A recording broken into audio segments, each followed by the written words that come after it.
yo sé que aquí no estamos acostumbrados a hacer este tipo de pausas, pero si eres de los que te disfrutas el contenido, es muy importante que escuches este mensaje, porque Mr. Home es uno de los principales responsables de que este espacio y este contenido siga creciendo. Si estás preparándote para comprar tu primer apartamento, para comprar una segunda vivienda, o quizás vives fuera de República Dominicana y quieres invertir en el país y no conoces los beneficios de invertir en República Dominicana, o simplemente necesitas una asesoría inmobiliaria para saber qué tienes que hacer para prepararte y comprar tu primera propiedad, pues solamente te hace falta la asesoría de Mr. Home. Los puedes encontrar en @MrHomeRD o en www.mrhome.com.do. Te lo digo de nuevo, www.mrhome.com.do. Mr. Home, una asesoría inmobiliaria diseñada a tu medida. Como a las 6 de la tarde, 6:30, 7, ya yo me sentía medio normal. Y digo, bueno, pues, para adelante. Porque creo que fue cuando te escribí. Sí, sí, sí. ¿Cómo tú estás? Muy bien, muy bien. No, tú estabas angustiado, ¿no? Sí. Una semana entera sin poder grabar. No, y nosotros tenemos esta grabación, nosotros tenemos un tiempecito coordinándola. Sí, sí. ¿Cómo cuánto? ¿Como 2 meses o más? No sé. Quizá 1 mes y medio aproximadamente, sí. Sí. Pero bueno, entre cosas de la vida, cosas que yo te tiro, tú me tiras y se van complicando la vaina. O sea, mañana yo empiezo el rodaje de una película y ha sido una locura llegar aquí y ahora empieza la locura, de verdad. ¿De ¿no? qué película mañana? Se llama Melodrama. Melodrama. La próxima película de Andrés Farías, el que dirigió Candela Ok. hace un par de años. Ok. Y... A mí me encanta todo el que está en el ambiente del cine. Ujú. Porque ustedes dicen la cosa como con una facilidad. Andrés Faría, el que dirigió Canela hace unos años.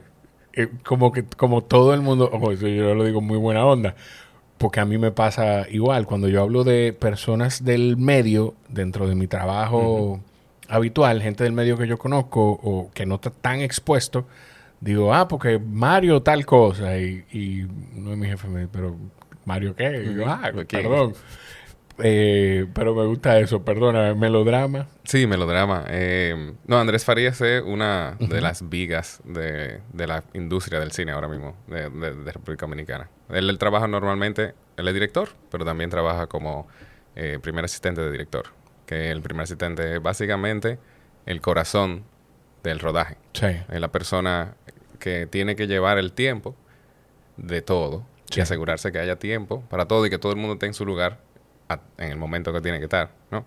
Aquí hay muy buenos primeros asistentes de dirección, ¿verdad? Hay un par.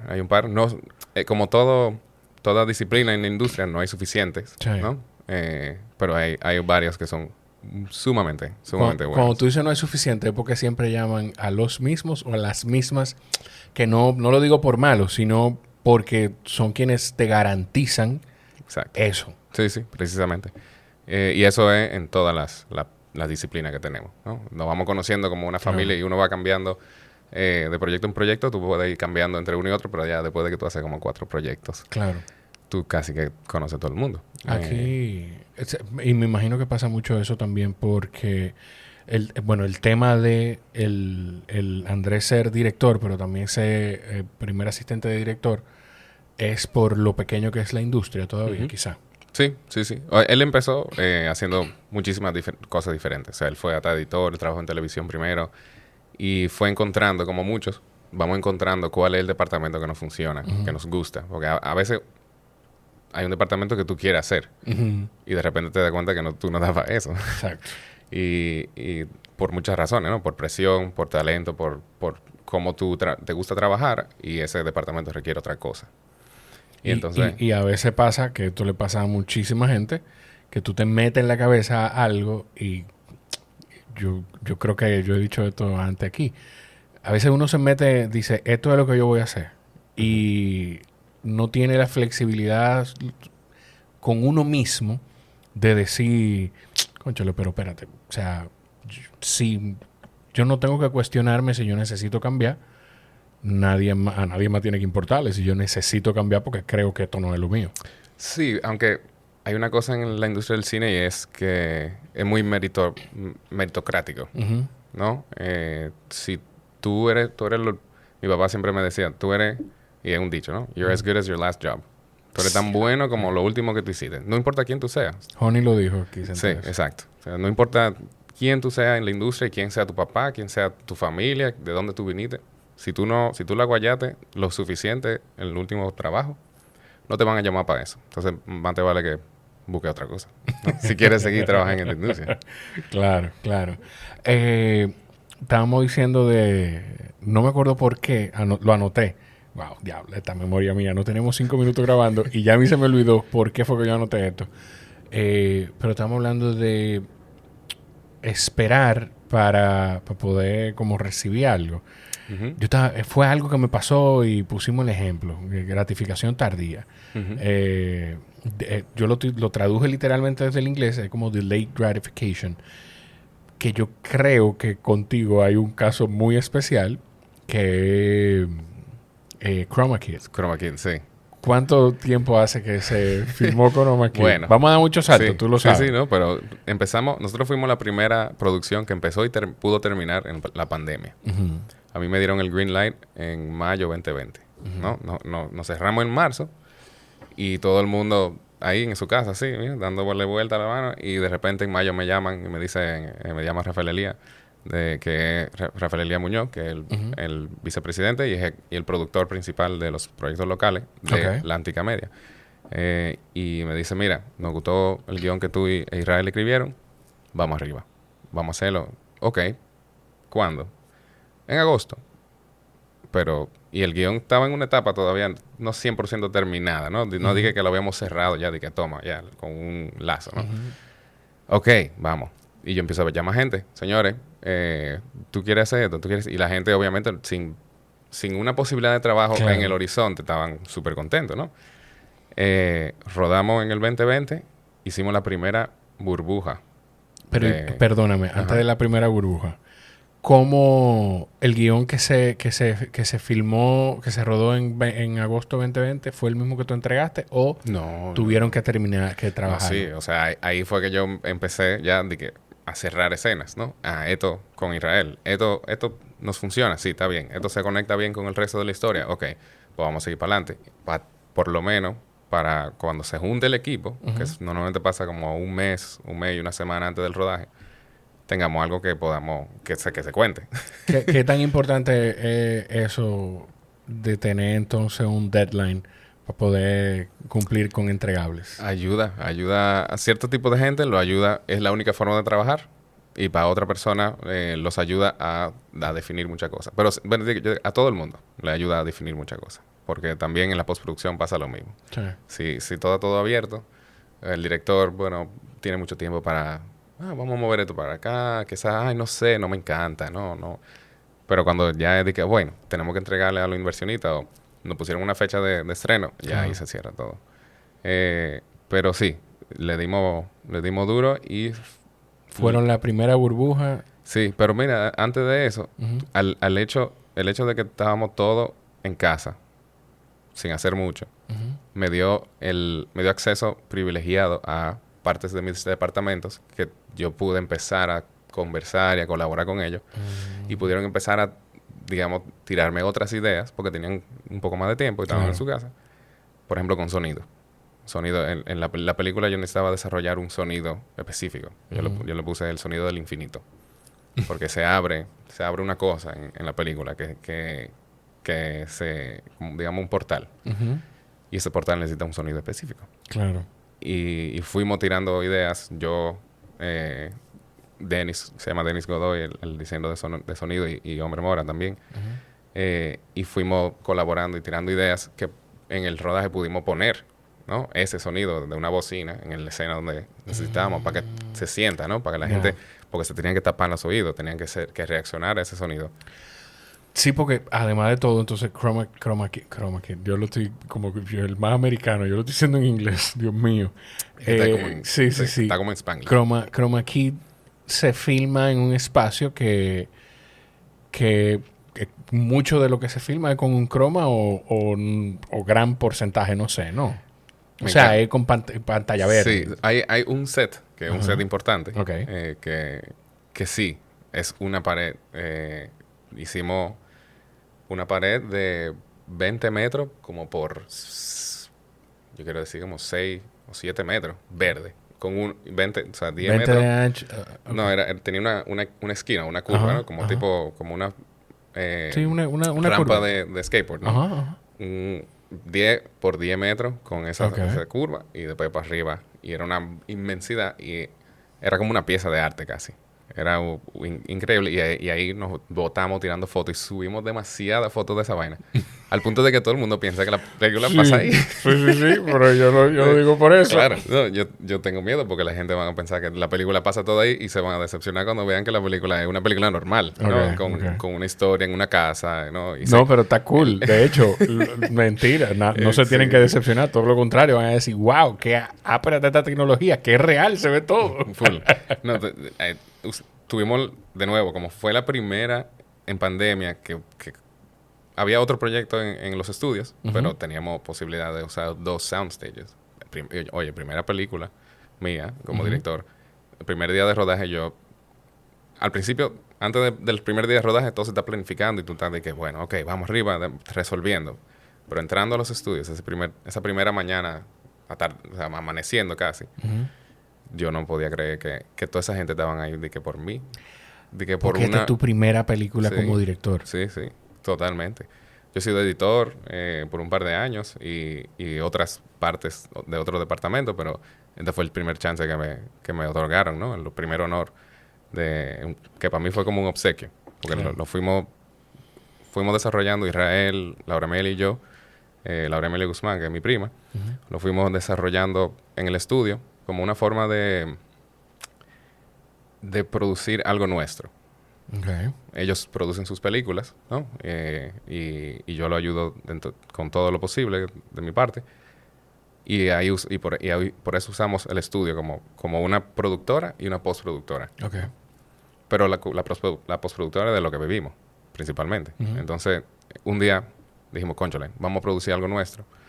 Estamos un poco cansados de seguir produciéndole y arreglando problemas de otro. Vamos a causar nuestro propio problema, ¿no? Claro. y empezamos a juntar ideas y armamos este guión. Entonces, el primer día de rodaje, entrando ahí, con un soundstage completo, una casa completa construida dentro del soundstage. Nada más faltaba el baño, porque no había escena en el baño. Okay. Y otro soundstage en proceso, donde se estaba construyendo esta pared gigante, y como todo un estudio de televisión. Y la sensación de gratitud y de fortuna, de suerte, que yo sentía, me emocionó. Claro. Caminando. Cuando tú llegas a los estudios, tú te parqueas y después tú tienes que caminar hasta los soundstages. Sí. Y esa imagen se me quemó en el cerebro, ¿no? Ese momento de sentir que estaba entrando por primera vez a este plató, como dicen en francés, un plató del set, y que todo el mundo me estaba mirando a mí, ¿no? Sí, porque esperando algo de mí. Sí, porque para quienes no están tan familiarizados quizá con el trabajo que se hace en cine, que no es que yo sea el más familiarizado del mundo, pero un director es lo más parecido, un director en un set, lo más parecido a un ingeniero en una obra en construcción. Sí, parecido, O sea, totalmente. Mi padrastro pone un ejemplo de que, o mi papá también, que es ingeniero, que si mandan a parar la hora, si se oye la boca del ingeniero, párenme todo, no puede sonar un clavo. Yo tengo 2 formas de explicar lo que para mí hace un director. La primera es que tú eres un capitán. Porque literalmente tú estás manejando un crew. El crew se basa en el concepto de una tripulación, de un barco, ¿no? Claro. Y muchos de los sistemas de cine, de cómo se maneja un rodaje y de cómo se organiza un día de rodaje, vienen del ejército americano. Porque todo tiene que pasar al pie de la letra. Al segundo. Porque si no, pues no. Incluso tecnologías, ¿no? El trípode no se creó para una cámara. El trípode se creó para una M60. O sea, espérate. Esto no es una teoría tuya. Esto es que es así. Sí. O sea, que la estructura que se lleva a cabo en un set de cine, de filmación, viene del ejército estadounidense. Americano. Sí. ¿Qué? Entonces, porque tú tienes que asegurar que esos millones de pesos o de dólares que se van a gastar en cada 5 horas, o mentira, depende del presupuesto, obviamente, Sí. estén bien gastados. Para que no hayan 90 personas ahí esperando algo Sí. que se pudo haber hecho ayer o antes de ayer, Ujú, ujú. ¿no? Entonces tú eres el capitán de esta tripulación. Entonces, pero no literalmente, ¿no? Yo lo pienso más a través del guión. Una vez todo el mundo lee el guión y decide trabajar en el proyecto, Ujú. ellos se están montando en el barco contigo. Ok. Y están decidiendo ir en este viaje contigo hasta el destino que es tu visión como director. Entonces tú eres el capitán que lleva a todo el mundo hacia su visión. Por otro lado, tú eres un anfitrión. Parecido al capitán, pero tú eres un anfitrión que te pone en otra Que situación, no es ¿no? tan parecido. No, o sea, es te parecido, pone- pero no es tan parecido. Exacto. Te Es, pone en es otro mood, es otra actitud. donde, y yo uso la metáfora como que tú estás haciendo una cena en tu casa, donde todo el mundo va a traer algo de comer. Ujú. Entonces tú haces el menú o tú creas una idea de cómo tú quieres que sea el menú y tú le das las herramientas a esa gente para que hagan su plato en su casa y te lo traigan. Ok. Para que cuando tú pongas todo junto en la mesa se haga un banquete que esté 100% considerado Ujú. y que sea sí, cohesive, ¿no? De principio a fin. Que haga coherencia, que tenga Exacto, sentido. que sea coherente.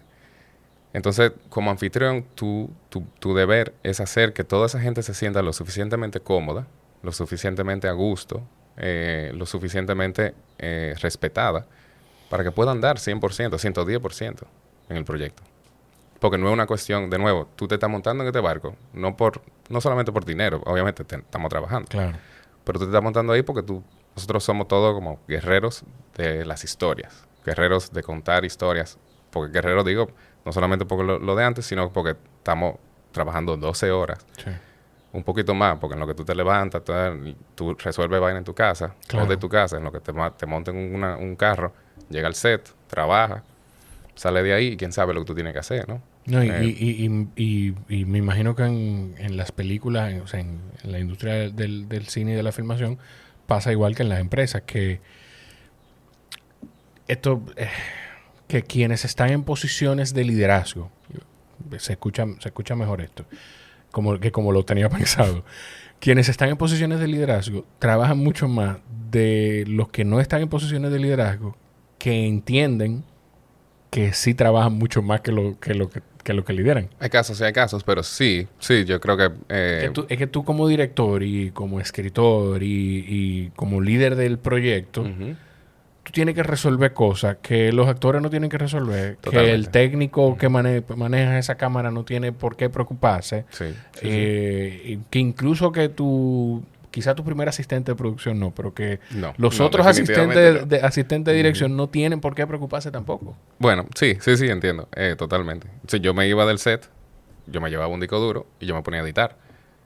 Y yo a las 11 de la noche, 12 de la noche, yo le mandaba a Israel, a mis productores, a quien yo quería compartir, un corte probablemente de lo que se rodó el día anterior, ¿no? Porque todavía se estaba Claro. preparando y procesando lo que se había rodado ese día.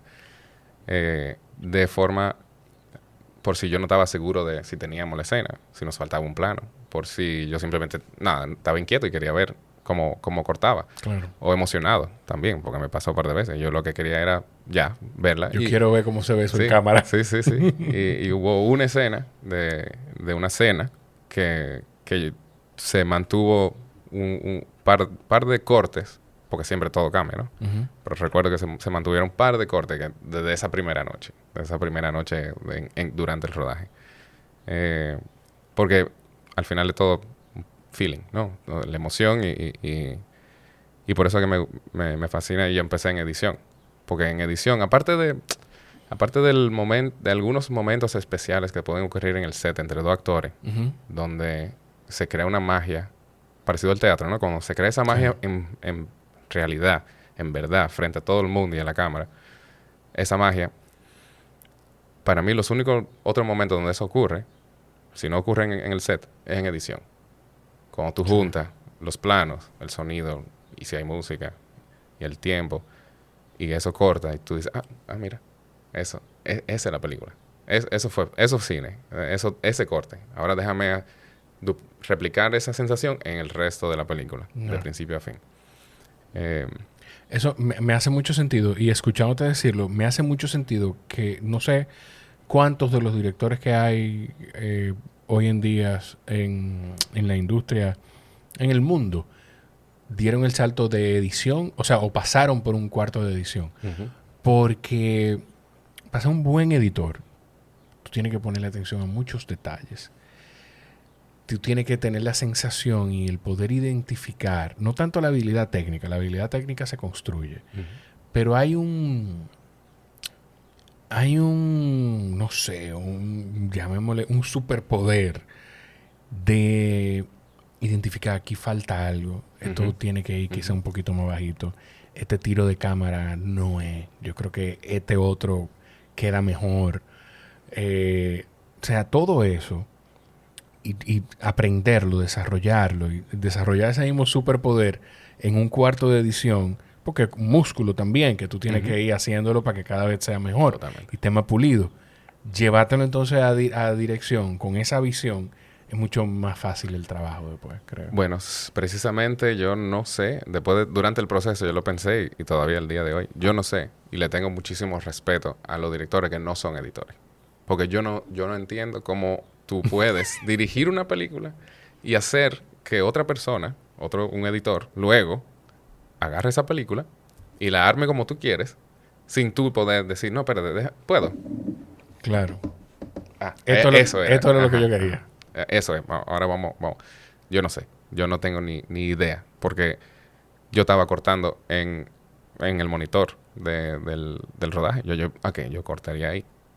Ya yo no necesito más. Y yo creo que hasta para la próxima vez yo trataría de no pensar como editor tanto. Trataría de dejar que la cosa corra un poquito más. Para que me sorprenda el momento. Más que, ok, esto ya yo lo tengo, ¿no? Porque sí surgen cosas, ¿no? Cuando tú no dices corte Sí. y todo está ahí. Y los actores están ahí, los personajes están ahí. Sí, Ocurren sí. cosas especiales. Yo te entiendo, porque mi forma de ver las cosas es que todo tú te lo puedes llevar de un lugar a otro. O sea, eso que tú dices, yo me lo puedo traer a yo creo que en algún momento lo dije o en Instagram o en algún sitio de la importancia de uno conocer los silencios y de saber qué tanto silencio hacer.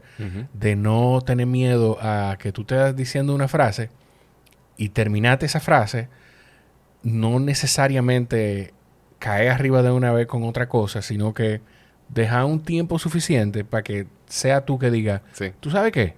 Y pensando en eso, las cosas que pueden pasar si tú dejas que fluir, Sí, digamos. sí. ¿Cómo quién es el editor en la película? De Chroma Key. Sí. Fuimos Israel, Fernando Enríquez y yo. Fernando Enríquez fue un colega, empezó como pasante con nosotros y fue subiendo, se fue puliendo y al final hizo una tremenda colaboración y estuvo en el proceso con nosotros todo el tiempo y se volvió uno de los editores también. ¿Qué tan difícil es? Porque, o sea, escuchándote, tú tienes a tu socio, tu aliado, Mi hermano. y tienes tu hermano, y tienes una persona que ha crecido dentro de todo con ustedes, pero tú no puedes jugar tanto el rol de editor, sino que tienes que jugar más tu rol de director y prestar atención a otras cosas. Sí. ¿Qué tan complicado es soltar un poquito más de eso que tú te sientes más cómodo manejando y más suelto? Totalmente. Yo sentí, pues quizás estoy hablando mierda, pero yo sentí que Aquí la gente está acostumbrada a que se hable mierda. O sea, no te preocupes. Yo hablo mierda constantemente. Que yo pude, a través de mi experiencia como editor, yo pude salir y ser un poquito más objetivo, creo yo, ¿no? Okay. Al principio del proceso de edición.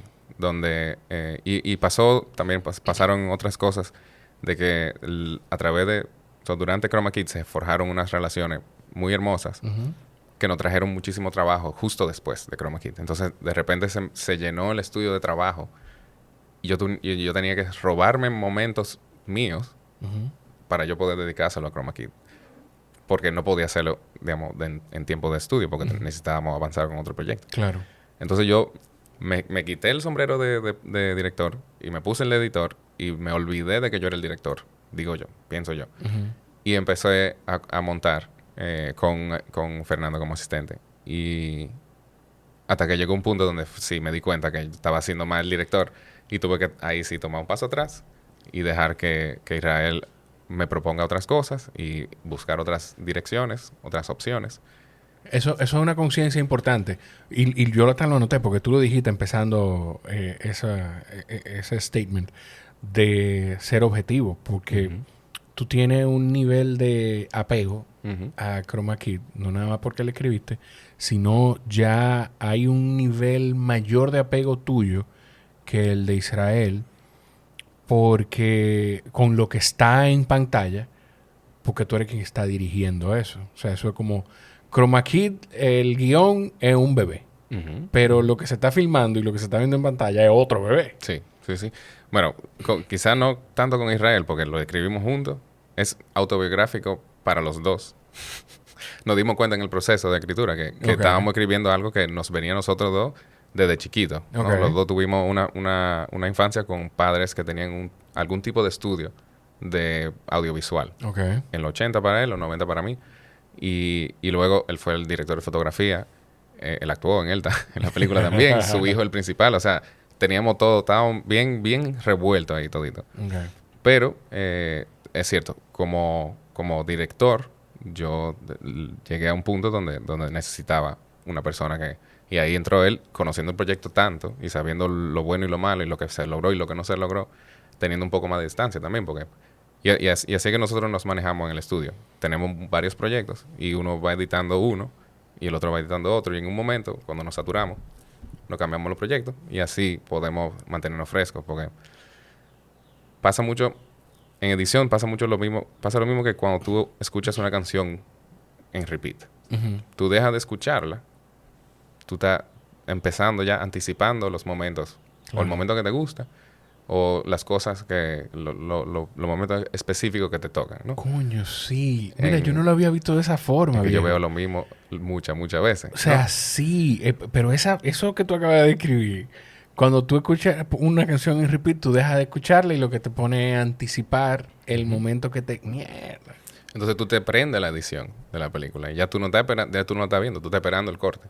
Tú estás esperando a ver si el corte se sintió bien, pero tú pierdes la objetividad porque ya tú tienes 2 semanas viendo nada más que esta hora y media y cuidado, a veces son 15 minutos que tú estás puliendo o arreglando o viendo a ver cómo rayo que va a funcionar, porque lo que tú mencionaste ahorita, tenemos un bebé en el guión. Es la primera etapa de escritura. Luego, en el rodaje, se escribe de nuevo. No literalmente, pero... Sí, pero se reescriben o se adecúan algunas escenas. No, y pasa la vida. Salimos... La escena de hoy, somos tú y yo, allá afuera en el parqueo, discutiendo. Y está lloviendo. Cuando llegamos al set. Está lloviendo y llueve el día entero. Entonces, ¿qué vamos a hacer? ¿La rodamos en la lluvia? Bueno, pues eso cambió el guión. No la podemos rodar en la lluvia porque ya filmamos una cosa ayer que era de día y estaba soleado. Entonces, vamos a rodarla en el baño. Tú y yo discutiendo en el baño. Ok, pues entonces ya se reescribió. Y ya lo que se dijo allá afuera, quizás no aplica, así que lo cambiamos también. Entonces, ahí se reescribió el guión de una forma. Llegamos a la edición. Eso que tú acabas de decir, perdóname, toca también, porque estoy aprovechando para aprender un poquito de cómo funciona. Claro. Porque eso que tú acabas de decir toca también el presupuesto de la película. Porque la decisión de rodamos lloviendo o no depende mucho también de qué tan grande es el presupuesto para mantener el equipo un día más o 2 días más o el tiempo que sea. Mira, el set que se para full porque está lloviendo es porque no tiene de otra. Porque si hay una brecha, hay una posibilidad, el primer asistente de dirección dice, ok, ya tenía un plan B seguramente. Porque sabía que posiblemente iba a llover. Entonces, no vamos a hacer la escena 15, vamos a hacer la 34, que es el plano de este vaso en la mesa. Vengan, traigan la cámara, vamos a iluminar. ¿Podemos usar esta mesa? Esa no era. Director, ¿podemos usar la mesa? Bueno, esa no era, está todo rayada, pero eso es lo que hay. ¿La podemos usar? Y cambiamos. Ok. ¿Tú sabes qué? Sí, porque si no, estas 90 personas están aquí con el dedo en el culo y nosotros no podemos. No tenemos otro día, no tenemos dinero para pagar otro día para que todo el mundo venga. Y cuando se desbanda el crew al final del rodaje, es hermoso como ese momento final, no porque se desbanda, pero sino porque esa familia que se creó se reconoce, ¿no? Lo bueno y lo malo, muchas veces en el rap party. Pero es imposible volverlo a traer casi. Al menos que tú, de alguna forma, traigas los cuartos de nuevo, ¿no? No, y pensar en el... Por ejemplo, estamos hablando de que Chroma Key se filmó finales de 2020. Estamos en 2023. Entonces, imagínate que en el último corte de edición o qué sé yo, en el screening que ustedes hagan, se dan cuenta de que hay una escena que falta. Totalmente. Pero no sé. Nashla tenía... Que Nashla está en Chroma Key. Nashla tenía el pelo largo en Chroma Key, pero se peló. Bueno, mejor ejemplo me pasó con mi actor principal. Él tenía 12 años, o casi 12 años, cuando empezamos a rodar. Y el tigre ya ahora mide está más alto que yo. Gracias. Tiene la voz más grave que yo. Yo no pude grabar ADRs, ¿no? Voz como doblajes con él. Porque en lo que se terminó de editar la película ya la voz le había cambiado. Y cuando vayamos a la premier, nadie lo va a reconocer. Claro. Porque es un hombre. Wow. Un hombre grandísimo. Sí, porque de 12 a 15 es mucha la diferencia. Claro. En esas 3 etapas se va reescribiendo el guión, ¿no? Ese bebé se desarrolla. Y como director y como editor, tú puedes tratar de mantener, como director especialmente, tu trabajo es de usar tus referencias que tú fuiste juntando en el proceso. O tus atajos a esas emociones que tú querías comunicar. Que ya sea literalmente como una canción que te lleva a ese lugar para tú poder sentarte y ver el corte y sentir eso de nuevo, ver si está ahí o si no está ahí. Eso tú lo tienes que ir trayendo hacia esa última etapa de escritura, en edición, para poder ver si eso se mantiene. Porque se reescribió ya una vez en el rodaje y ahora se está reescribiendo porque quizás esa escena que rodamos en el baño no funcionó porque estaba en el baño. Y porque no era... Entonces, se fue. Entonces, ahora tenemos... O sea, se va la escena. Entonces, tú tienes que ver ahora cómo tú haces... Ya, claro. Sí, hay un hoyo. Y si había una línea ahí que era la clave de esa escena para movernos hacia adelante, tenemos que encontrar una forma de decirla. Y quizá tú no tienes posibilidad de rodar de nuevo. Entonces, ¿qué tú haces? Tú decías algo.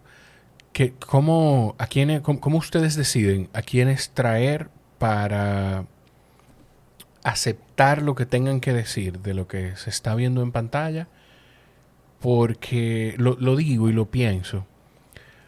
Porque me imagino que hay un momento en el que mirar tanto algo te puede hasta anestesiar un poquito de esas sensaciones que tú quieres traer y ver. Totalmente. Entonces, ¿cómo ustedes deciden? Digo ustedes porque quizá en un momento tú dices, bueno, pues mi primer asistente de dirección o mis productores. Pero hay un momento que ya todos están adormecidos o anestesiados por todo lo que han visto lo mismo. Claro.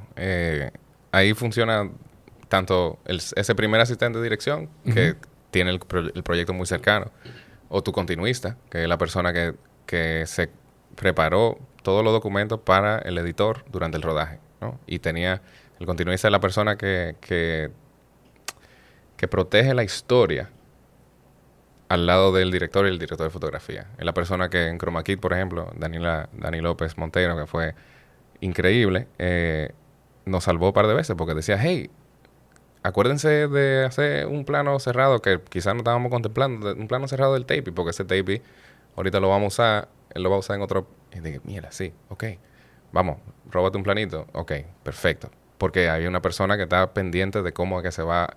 De cómo además de ti como director. La historia y cómo va a mantenerse cohesive, como tú decías. Sí. Ok. Entonces tú invitas a esa gente a hacer visionados, pero también tú lo abres al mundo fuera del cine, ¿no? Tú invitas a tus amigos doctores, tus amigos abogados, tus amigos que no tienen nada que ver con cine porque ellos van a ver otra cosa. Exacto.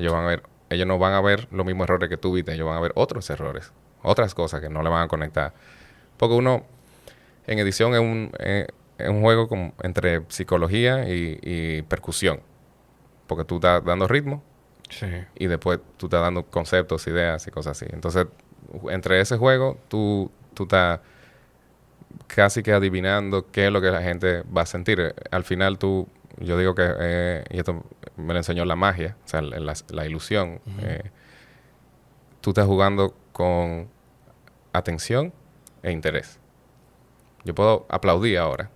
Y si hubiese otra gente aquí, miran, porque le llamo la atención. La atención, pero no necesariamente le interesa. Pero si yo vuelvo a aplaudir, pues quizás ya no vuelvan a mirar. La tercera vez no van a mirar, seguramente, porque no así de bueno, es lo que están aplaudiendo.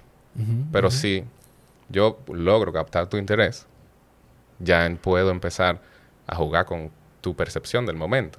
Claro, aplaudiste y empezaste a hacer malabares con el Sharpie y con cualquier otra cosa. Y de repente me están mirando y tengo su interés. Y tú en la película, a veces alguna película empiezan con un aplauso, con un clap, como para llamarte la atención, a veces no. Pero llega un momento, en los primeros 5 minutos, que te tiene que agarrar y causar y crearte un deseo de estar ahí. Sí, y captar tu interés. Y mi trabajo como editor, y como director también, pero como editor ya cuando me contratan como editor, es mantener ese interés a través del arco completo de la historia. Okay. Para que no haya un momento. Y cuando la gente dice, que se me cayó la historia, ¿no? Es eso, es que hubo un momento donde tu interés se perdió y tú te diste cuenta que tú estabas viendo una película y que te sonó el celular y que ya no pudiste dejar de ver la película porque la película se reveló como película y tú ya entró el mundo a tu visión, ¿no? Ese suspension of disbelief, ¿no? El suspender la incredulidad hacia lo que tú estás viendo en una pantalla, ese equivalente a ese interés. Ok, y eso a lo que tú te refieres también con además de trabajar el ritmo y demás, pero ustedes, tú como editor, ¿cómo es ese ritmo de atención? O sea, tú lo ves, ¿cómo tú lo visualizas? Yo siento que tú eres muy bueno describiendo cómo tú ves las cosas. ¿Cómo tú lo visualizas? Tú lo ves en esos primeros 5 minutos. ¿Tengo que tomarlo y mantenerlo en ese nivel o tengo que tomarlo y ir subiéndolo gradualmente hasta que haya un pico y después o cómo es? O sea, ojalá fuese tan fácil de ir planificando en el proceso, ¿no? Claro. Es más como una pintura, yo creo. Tú haces un boceto primero y el boceto tiene parte buena y parte que no están tan buenas. Y después tú vas puliendo la parte que no son tan buenas, porque si tú nada más pules las partes que están buenas, te va a quedar con cosas que resaltan y después unas que son unos baches. Y mientras más buenas son las otras, las que son menos malas se ven cada vez peor. Claro. Entonces tú tienes que ir como pintando y arreglando hasta que... Y el sonido ahí es elemental. Yo les digo... yo empecé este año y el año pasado no a dar clases per se, pero sí como a dar asesorías en la escuela de Chabón, de cine. Y le digo que el sonido es como 65-70% de la película, ¿no? Entonces, tú puedes cerrar los ojos y dejar de ver la película. Correcto.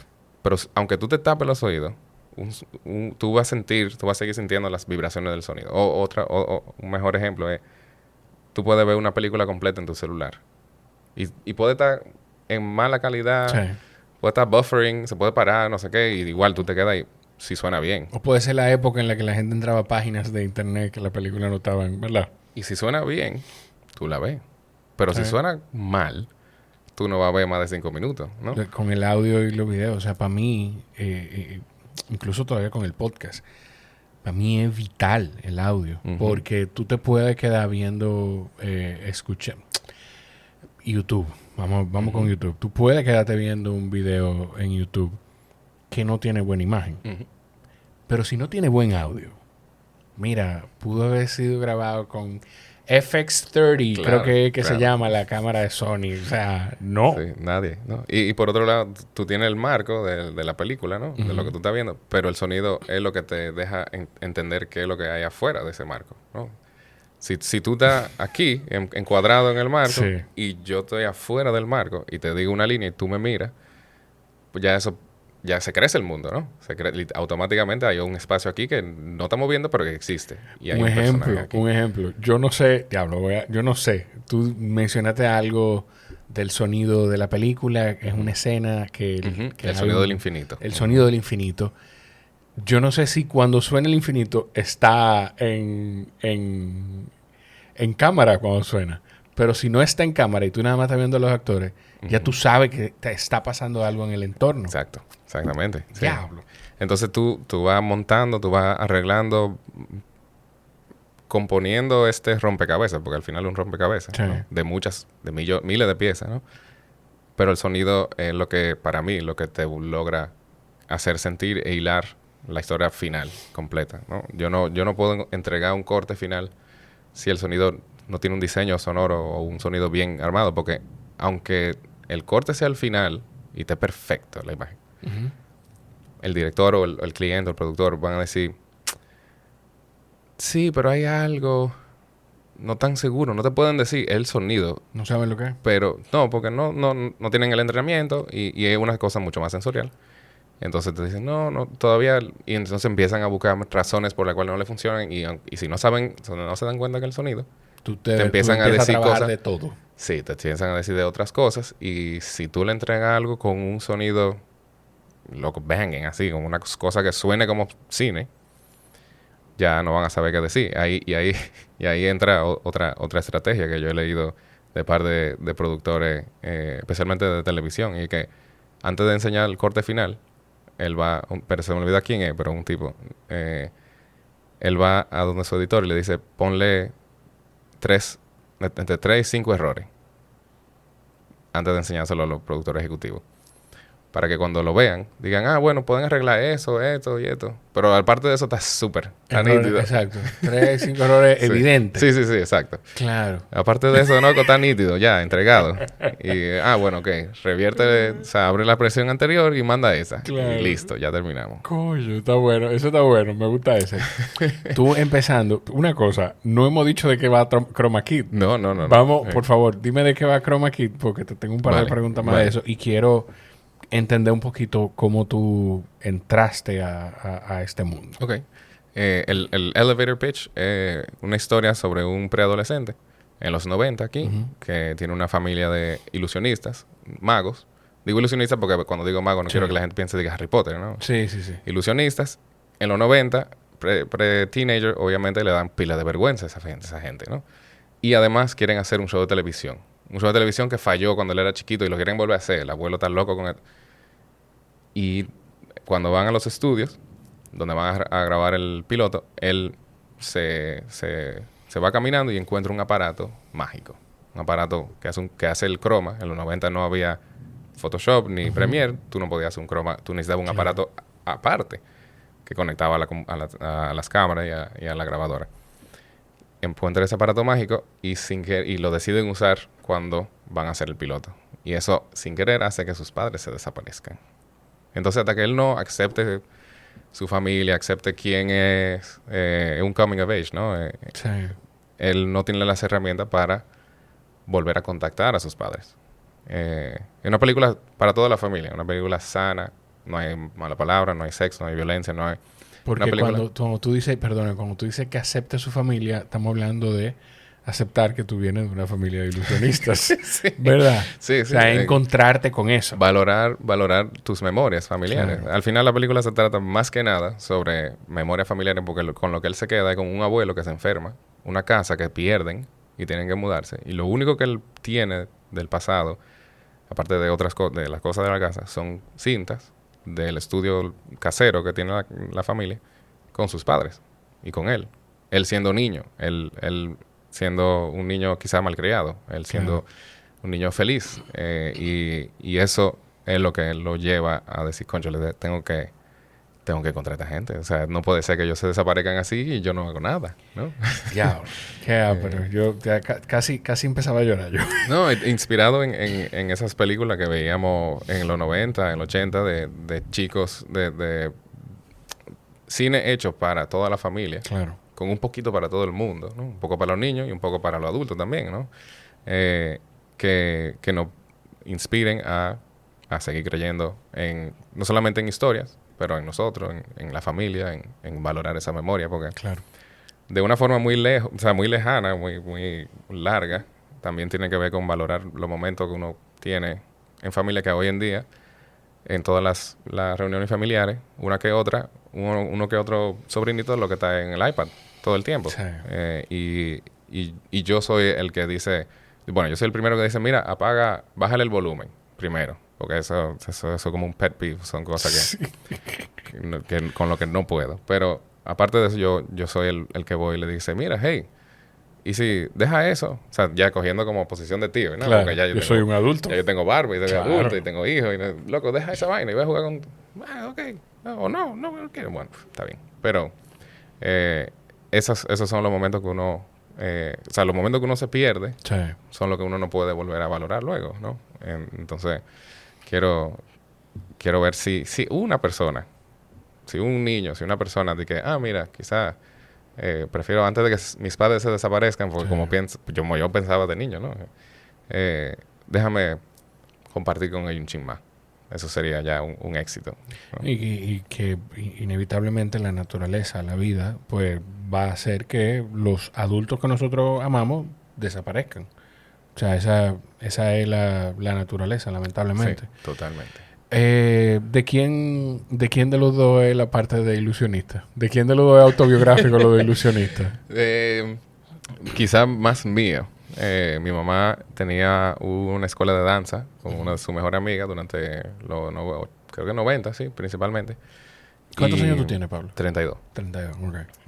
Y ahí, o sea, mi mamá me iba a buscar al colegio y eso que a mí no me daba vergüenza, pero iba a buscar al colegio y comíamos en la mesa del comedor con mi mamá en leotardo sudado. y para mí eso era normal. Claro. ¿No? Mi papá era un poco más comparón, pero porque él tenía una empresa y todo, pero igual lo que hacía era comerciales. Entonces, no era tampoco un empresario, lo que se pasaba el día era o filmando, o editando, o haciendo este tipo de cosas. Pero, obviamente, casi como trope de una historia de un pre-teenager, pues la vergüenza hacia la familia y tener una familia ridícula también crea una mejor historia. Sí. No, y yo creo que es natural. O sea, yo recuerdo, Sí. para mí, mi papá es ingeniero. Uh-huh. Y yo nunca recuerdo si es que él es arquitecto. Bueno, él es como de doble titulación. Uh-huh. En el momento que nada, él siempre me lo corrige y siempre se me olvida. Pero yo recuerdo discusiones no, pleitos. Hubo una época en la que yo no quería que mi papá me besara. Sí, o sea, sí, sí. y eso Uh-huh. a todos nos pasa en algún Sí, momento sí. de nuestra vida. Completamente. Yo estoy preocupado porque yo sé que con mi hijo le va a pasar en algún momento. O sea, a todos nos pasa en algún momento. Es natural para el preadolescente y todavía un poquito más joven avergonzarse de su familia. Completamente. O sea, Sí. lo que hay que encontrar el camino. Sí, sí, sí. Y quizá una conexión a eso, entre eso, esa vergüenza que uno le tiene en la preadolescencia, quizá lo que podemos conectar hasta con nuestro cine, Uh-huh. en cómo nosotros estamos viendo nuestro cine. Sí. Y esta película, me gusta decir que fue diseñada para un propósito. Yo llegué aquí después de haber vivido en Estados Unidos por 12 años. Yo llegué en el 2016 con la idea de hacer una película para toda la familia, o una película de niños. Porque yo veía muchas de las películas que se estaban haciendo que eran o de acción o de drama y todo, nada para muchachos. Claro. Hay un par, hay como, yo creo que 4 quizás. Y todos mis amigos que trabajan en la industria no pueden enseñarle la película que hacen a sus hijos. Claro. Porque no son aptas para menores. Y por otro lado, yo no crecí viendo películas dominicanas porque no existían, ¿no? En ese momento. No se hacían. Eran 2 o 3 en ese momento. Entonces, y Nueva York no era una película para un niño tampoco. Aunque uno la veía, ¿no? Claro. Pero uno veía muchas cosas que no eran para niños. Yes. Sí. Pero en fin, si nosotros queremos crear una industria saludable, necesitamos ir tirando raíces en la juventud para que vean películas dominicanas hechas para ellos entre los 9 y los 12 años, los 14 años, para que cuando tengan, y sigan viendo idealmente, para que cuando tengan 24 y vayan a una cita con su pareja, con su noviecita, al cine, y tengan la posibilidad entre Avengers 16 y una película dominicana, sea lo que sea, estén más cerca en nivel mental que como están ahora, ¿no? Y a mí me encanta lo que tú dices, porque no es de la declaración romántica de... Porque nosotros tenemos... O sea, sí, pero no es solo eso. Porque dentro de lo que tú dices también, para quienes son más fríos y piensan más en números, es un tema de hablarle al mercado emergente. Uh-huh. O sea, esto es un negocio, esto es una industria. Lo pero de esto, y por la cual yo lo hago, es que es un negocio que te forza a hacer arte. Pero ese arte tiene que entretener. Estamos en el negocio del entretenimiento. Claro. Y hay todo tipo de películas. Pero si nosotros queremos que la industria funcione y queremos ser parte de una industria que se desarrolle, tenemos que pensar en cómo esa industria se va a desarrollar en cuanto a números, en cuanto a gente tanto yendo al cine para ver la película e interesadas en no solamente trabajar, pero en esa industria que se va generando alrededor del cine, que es inmensa, ¿no? En cuanto a posibilidades y diferentes disciplinas, desde catering hasta postproducción, hasta hospedaje, etcétera. Sí.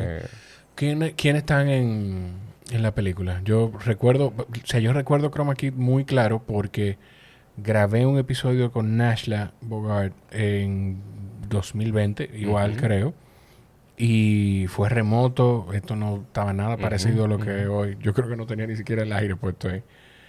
Y en ese episodio, a mí no se me olvida, además de por qué Nashla, o sea, cómo se me puede olvidar, porque empieza Jorge Iván, que estaba chiquitico, gritando algo. Y Nashla diciendo, que se quede en la entrevista, que se quede en la entrevista. Ese sí. Tenemos a Bosco Cárdenas Guzmán, que es el principal, el hijo de Laura Amelia Israel. Es su hijo mayor, que se dio tremendo artista, bueno, tremendo actor, ¿no? Porque estaba ya cómodo en un set, por experiencia, ¿no? Claro. Casi que nació en un set. Es lo mismo que te pasó a ti que le pasó a Israel. Exacto. Y por otro lado, porque ya teníamos, o sea, yo era, digamos, su tío. Y su tío cool, en el sentido de que yo siempre he sido como accesible, ¿no? Me interesan los videojuegos, me interesan las cosas que le interesan a los muchachos ahora, porque soy millennial, pero también nerdo. Sí. Entonces al final sí teníamos como muchas cosas en común y pudimos trabajar juntos. Pude ponerle mi confianza a él y viceversa, ¿no? Y tenemos la familia, ¿no? El niño, luego papá y mamá, que son David Mahler y Nashla Bogart. Ay, qué cool. Entonces, primera vez que ellos hacen de pareja. Y la dinámica, obviamente, fue increíble. Tiene que ser chulísimo. Hubieron momentos de una escena seria, donde yo estaba sentado al lado de la cámara, Nashla estaba aquí, la cámara mirando hacia David, y yo muriéndome de la risa, tratando de no reírme, y rompiendo la escena, porque ellos dos juntos, y David especialmente, me sacaban de quicio, de buena manera. Y el abuelo, que es Jaime Piña.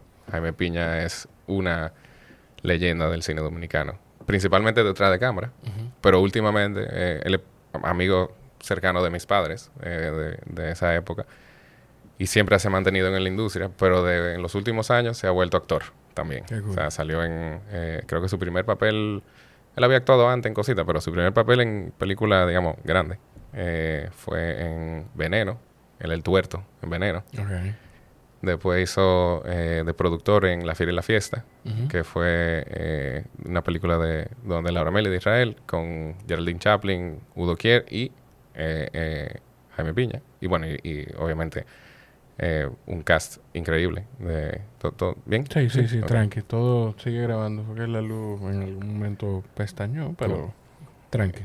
Pues sí, Luis Ospina, bueno, en fin, tremendo cast, y Jaime Piña, ¿no? Jaime Piña era como nuestro infiltrado entre este mega cast de estrellas, tanto de cine como de actuación, como de dirección. Estaba nuestro infiltrado ahí, Jaime Piña, como holding it down. Y tu infiltrado, ya te entendí, como el infiltrado de la parte técnica que está también como actor, que entiende las necesidades de la parte técnica. No, tú no te imaginas. Bueno, Jaime Piña estuvo involucrado en cuando empezó Lántica, que ese señor tenía otro nombre. Él no me acuerdo de su rol, pero él fue de la gente que tuvo que fue contratada para empezar y ayudar a organizar eso, los inicios.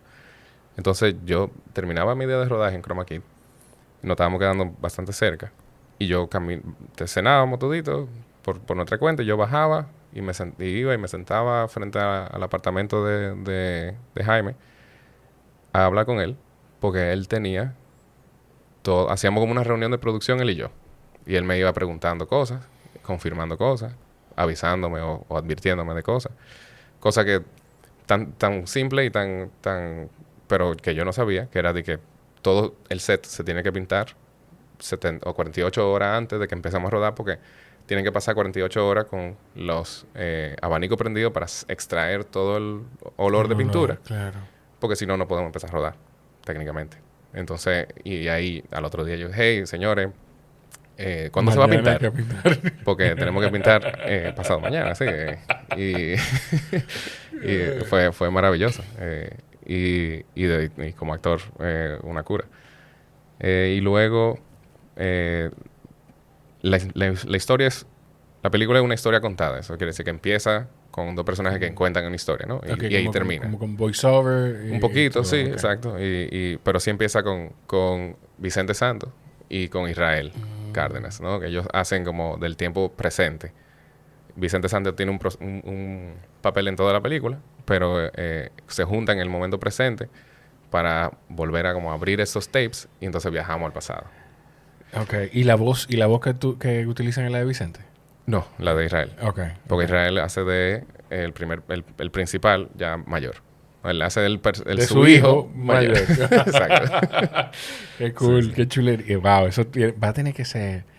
Eso tiene que ser una locura para Israel y para Bosco y como para la familia. Tiene que ser una cosa hermosa, ¿no? Qué Como chulería. familia. Sí. Y logramos que todo el mundo salga, ¿no? Que salga el Costa, el hermano menor. Laura Amelia tiene un momentico también, así que... Y bueno, y Joe Sam. O sea, hicimos un esfuerzo para que la mayor cantidad de nosotros se grabe sí. En ese momento. Qué chulo. En el tiempo. Qué chulo. ¿Cómo, Pablo, es que tú entras a todo este esquema del cine? Asumo que la gran influencia en todo esto ha sido tu papá, ¿o fue Sí, tu papá? claro.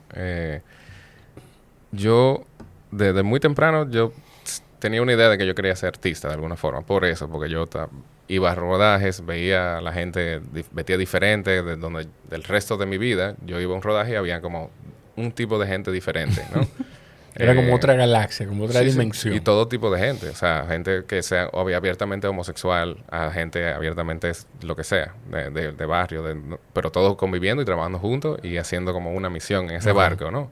Comerciales, que son más cortos, pero más locos además, ¿no? Que una película. Sí, es como más... Intenso. Es más intenso. Sí. Exacto. Una película es como un maratón o un medio maratón, como una sinfonía, como una orquesta. Sí. Y el comercial es como un concierto de punk. Sí, un sprint. Bueno, sí, exacto. Y entonces, mi papá cerró... Él tuvo una empresa, Claudio Chea Films, que tenía como otros socios y otro nombre, Videotel y Audiotel antes de eso.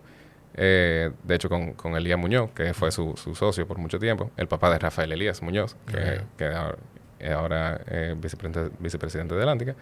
Y Claudio Chea Films cerró en el 98.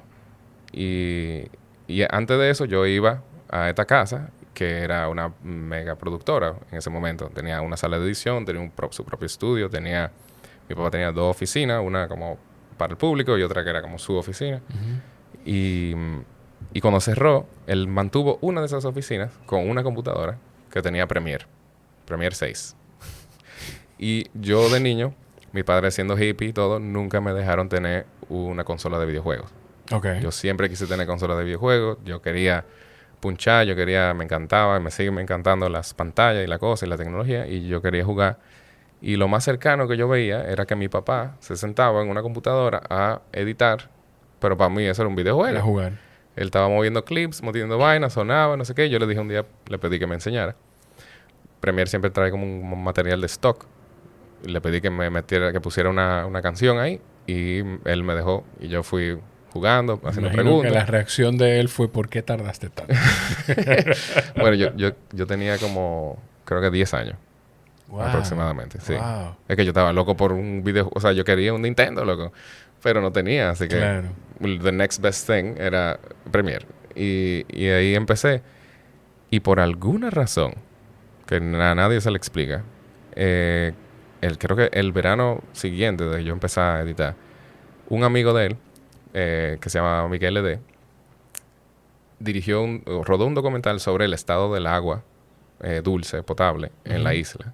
Y él decidió que yo lo iba a editar.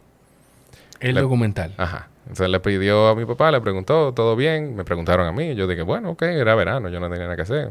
No había campamento ni nada. Y básicamente Miguel venía un día intermitente. Un día sí, un día no. Traía... Él, al principio, o sea, fuimos catando como... Él trataba de complacerme con algo, ¿no? Traía algo de comer, normalmente. Y terminamos con unas bananas deshidratadas que eran horribles, o sea, eran como una cosa negra que parecía como una caquita de seca, pero eran más buenas que el diablo. Y editamos un documental juntos. Y de ahí, yo y la computadora, básicamente. Yo editando, jugando. Yo cumplo años cerca de diciembre, entonces yo lo que empecé a hacer fue que yo juntaba el regalo de cumpleaños y Navidad.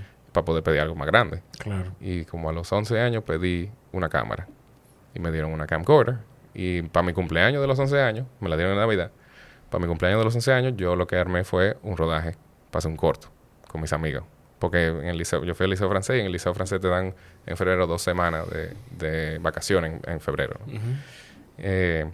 Rodamos un corto, lo edité y producido por mis padres y lo presentamos en la fiesta de cumpleaños. Y así fui desarrollando y interesado en mucho en rodar y mucho también en el proceso de hacer la película en la computadora. Y después nos fuimos para Estados Unidos y ahí hubo un break porque, bueno, nos llevamos una computadora de aquí, pero no tenía acceso, ¿no? No tenía acceso a cámara, etcétera. Y tú estabas saliendo de tu ecosistema. También. Que eso tiene que ser complicado. Tú no habías vivido en Estados Unidos antes, más que de visita, me imagino. Sí, mi hermana ha vivido ahí toda mi vida, en Miami, entonces nosotros íbamos los veranos a veces. Pero vivir allá, o sea, mudarse allá era muy diferente, ¿no? Claro. Ese viaje, cuando yo sabía que yo me iba a quedar, ya cuando yo llegué todo se veía diferente. No era todo no brillaba, como cuando uno llega de vacaciones. Ya no brillaba tanto, tú empezabas a ver que estaba sucio. Claro. Cambió el prisma. Los lentes cambiaron completamente. Sí. Y tuve que hacer como... Me di cuenta años después. Tuve que hacer como un borrón y cuenta nueva. O sea, en cuanto a muchas asociaciones que yo tenía. Porque tuve que readaptarme a un espacio diferente. Por suerte, uno de mis mejores amigos iba como cada año 2 o 3 veces. Entonces pude mantener como algo de una ancla en mi pasado. Claro. Pero si no era mi familia, que somos muchos, y en Miami somos muchos, pero mi familia y luego el mundo nuevo, ¿no? En inglés, aunque en Miami, pero en inglés. Sí. Y otra estructura de sociedad, ¿no? Tanto macro como micro en tu escuela, adolescente, escuela pública en Miami, cómo se maneja eso. Primer día de colegio. En el 2001, 2002. En el 2001, exacto. Y ¿eso fue pre o post 9/11? Post. Sí. No, pues entonces fue 2002. Sí, fue 2002. Exacto. Okay. Sí, yo me acuerdo de 9/11, yo estaba aquí. Y el primer día de colegio, mi mamá me había mandado, al pie de la letra, vestido como decía el colegio. Era un colegio público, pero tenía, como yo estaba en el liceo aquí, encontraron un colegio público, pero que tenía como un programa de lenguaje. Así que para yo poder seguir haciendo francés, había un dress code escrito. Hasta que tú llegaste, tú eras el único. Yo llegué así con unos zapaticos, con unos khaki, no sé cuánto, y vinieron 2 chicas. Y yo inmediatamente me di cuenta que todo el mundo estaba... O sea, tenían la camisa del colegio en el hombro y una camiseta blanca. Y vinieron 2 chicas y dije, oh, are you a nerd? Oh, hi. Y yo dije, mierda, no vuelvo a este colegio así, ¿no? ¿Qué? Así, sí. Pero bueno, sí soy. O sea, soy medio nerd. Pero mi mamá siempre me lo ha dicho como un nerdo escondido, ¿no? Es bueno que tú sepas que tú estés claro que tú eres medio nerdo, o Sí, sea, sí. que nada. Hay que saber. Tenía un profesor Ese es que tu decía, superpoder. Man should know his limitations. Era un polaco Sí. que por alguna razón terminó enseñando arte en Miami en un bachiller, pero decía así con su acento polaco, man should know his limitations. Y era de que, él lo dice por algo. Lo dice así porque ha pasado. ¿Y tu por mamá muchas entonces cosas. qué hizo con la academia de danza? O sea, No, lo que esa mujer es increíble. O sea, fue de ser, digamos, directora Claro. y, digamos, tener esa escuela de danza que en un momento cerró poco antes de nosotros mudarnos. Y empezó a trabajar en una fundación del Hospital Público de Miami, Jackson Memorial Hospital, que recaudaba fondos para niños que necesitaban operaciones, que tenían enfermedades terminal illness Ujú. del mundo. O sea, Enfermedades no americano. terminales. Sí, del mundo, ¿no? No americano, sino trayendo niños. Se Claro. llamaba el IKF, International Kids Fund. Entonces ella borró todo eso y se puso un saco y se fue y trabajó 10 años, básicamente. Y se volvió la directora del programa como en 4 años. Pero eso fue, porque también a papi nos mudamos a Estados Unidos porque papi quería enfocarse en cine, no en producciones. Ok. No, perdón, no en comerciales. En comerciales. Y el plan era irnos de aquí para Miami, como dar un pisado ahí con la familia y después irnos para Los Ángeles. Que eso obviamente era como... Claro. Pero desde que llegamos a Miami nos pusimos un poco cómodos. Yo encontré un bachiller de Bellas Artes. O, de hecho, no, un bachiller de educación visual. Ok. Y de repente lo que eran 12 años en Miami se convirtieron en 4. Y la mudanza a Los Ángeles se fue como... Todavía no estaba muy seguro, Posponiendo. no sé si... Y a él básicamente lo empezaron a llamar mamá y mamá para trabajar aquí, no allá. Que pasó lo inverso. O sea, antes lo estaban llamando para trabajar allá y de repente nos mudamos y lo están llamando para acá, ¿no? Y de hecho pasó una cantidad de años donde no trabajó. Porque entre una cosa y otra no lo llamaban de aquí, no se daban los proyectos allá y mi papá se volvió el cocinero de la casa. Él cocinaba porque mami llegaba o sea, 9 to 5, ¿verdad? Después tráfico de Miami, etcétera. Jugó su rol. Este es el rol Sí, que puedo sí, jugar. sí. Yo no estoy produciendo, pero esto es lo que puedo Pero la hacer casa para el estaba equipo. nítida y aprendió un tipo que él le gustaba la cocina, pero él aquí lo que hacía era un barbecue los Claro. domingos. Sí, yo digo que me gusta la cocina y nada más sé hacer carne. ¿Verdad? Él, Todos él los hombres, la mayoría. agarró el libro ese de comida dominicana de Doña Chea, que no tiene nada que ver con nosotros, pero es como uno de los libros más importantes, digamos. Sí. Y se aprendió ese libro y ese hombre hacía habichuelas, sancocho, todo, o sea, increíble. Y porque eso es lo que tocaba, ¿no? Yo estaba buscando dentro de lo de tu mamá de que un mensaje de resiliencia que me imagino que no es fácil porque quien hace una escuela de danza pues porque le apasiona la danza, pero ella encontró un camino ahí que en principio yo iba a decir, bueno, pero quizá no fue fácil le pasarse al mundo ejecutivo, pero la resiliencia entonces la encontré en tu papá, en darle la vuelta y decir, bueno, pues Sí, por esto un es lo que lado. hay. Sí. Esta es la forma en la que yo tengo para respaldar este equipo. Sí, en parte. Y por otro lado, no sé, mi mamá lo que dijo fue, esto es lo que hay, yo tengo que hacer este trabajo, que eso fue lo que los dos me han enseñado y lo que yo estoy tratando de enseñarle a mis hijas, ¿no? No importa lo que sea, lo que tú hagas, trata de hacerlo lo mejor, o sea, trata de ser el mejor, Claro. hacerlo lo mejor posible. ¿Qué edad tienen tus hijas? 6 años. 6. Son Mellizas. mellizas. Ujú. Sí. Y eso es una de las cosas más que yo más disfruto, ser padre. Sí. Y veo que a ti también, y como te escucho hablar de él en los otros episodios. Ser padre para mí, fuera de una bendición, para mí es un reto, pero también es una cosa sumamente divertida. Cuando te dicen, sí, los muchachos te enseñan cosas, ellos lo que hacen, yo creo, lo que hacen es que te devuelven, te transportan a tu niñez y tú estás volviendo a vivir eso con ellos y te estás recordando y te estás dando cuenta de muchas cosas que pasaban en tu niñez que tú no habías entendido y que ahora, a través de ellos, Sí. tú te estás dando cuenta que sí, que tú las llevas o tú llevas la pepita para que gracias a ellos tú, ¡pum!, se vuelva eso una realidad dentro de ti otra ¿Y vez. tú sabes quién te pasó esa pepita? Claro. Tu papá y tu mamá. Que en esta etapa, suena muchísimo como un cliché, pero en esta etapa que uno verdaderamente entiende muchas cosas de papá y mamá. Sí. O sea, Sí. Como que uno no se vuelve papá ni mamá. Como que uno sigue siendo la misma persona, el mismo muchacho, con las mismas mañas y los mismos problemas de siempre. Pero ahora tú te dicen papá y te dicen mamá. Te dicen papá de... Sí. El papá... tú eres el papá de Agatha y Anouk. Sí. A mí me pasa cuando yo voy a buscar luego al colegio. Que me encanta las pocas veces que tengo la oportunidad de hacerlo. No buscarlo. Yo cada vez que puedo lo busco. Pero las pocas veces que puedo entrar a buscarlo, a mí me encanta. Porque yo soy muy muchachero. Entonces, todos los muchachitos y las amiguitas y los amiguitos de él, no importa lo que estén haciendo, o sea, ya a hora de salida, pues se paran y abrazame, me vuelan arriba todos. El papá de Jorge Iván. Y a él le encanta eso también. Sí. Entonces, vuelve que sus amiguitos quieren mucho a su papá. Claro. Pero sí, es una dinámica bonita y para mí no hay una cosa más bonita que eso. O sea, mira que yo me disfruto de esto. Hay momentos en los que digo, Dios mío, yo quería ser papá. O sea, por favor, ten piedad. Pero hay momentos que es que lo vale. Es que cualquier momento de incomodidad, cualquier momento de pesar, de angustia, o sea, lo vale, viejo. Sí.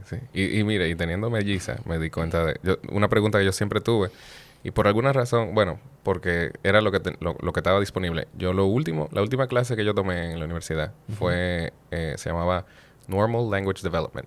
Normal Language Development. Y era básicamente empezar de cero, de cómo el ser humano adquiere la lengua, una lengua, dos lenguas, hasta el final, hasta cuando tú la pierdes la lengua, con Alzheimer o con problemas como afasias, como lo que pasó a Bruce Willis, ¿no? Pero yo estaba en Nueva York.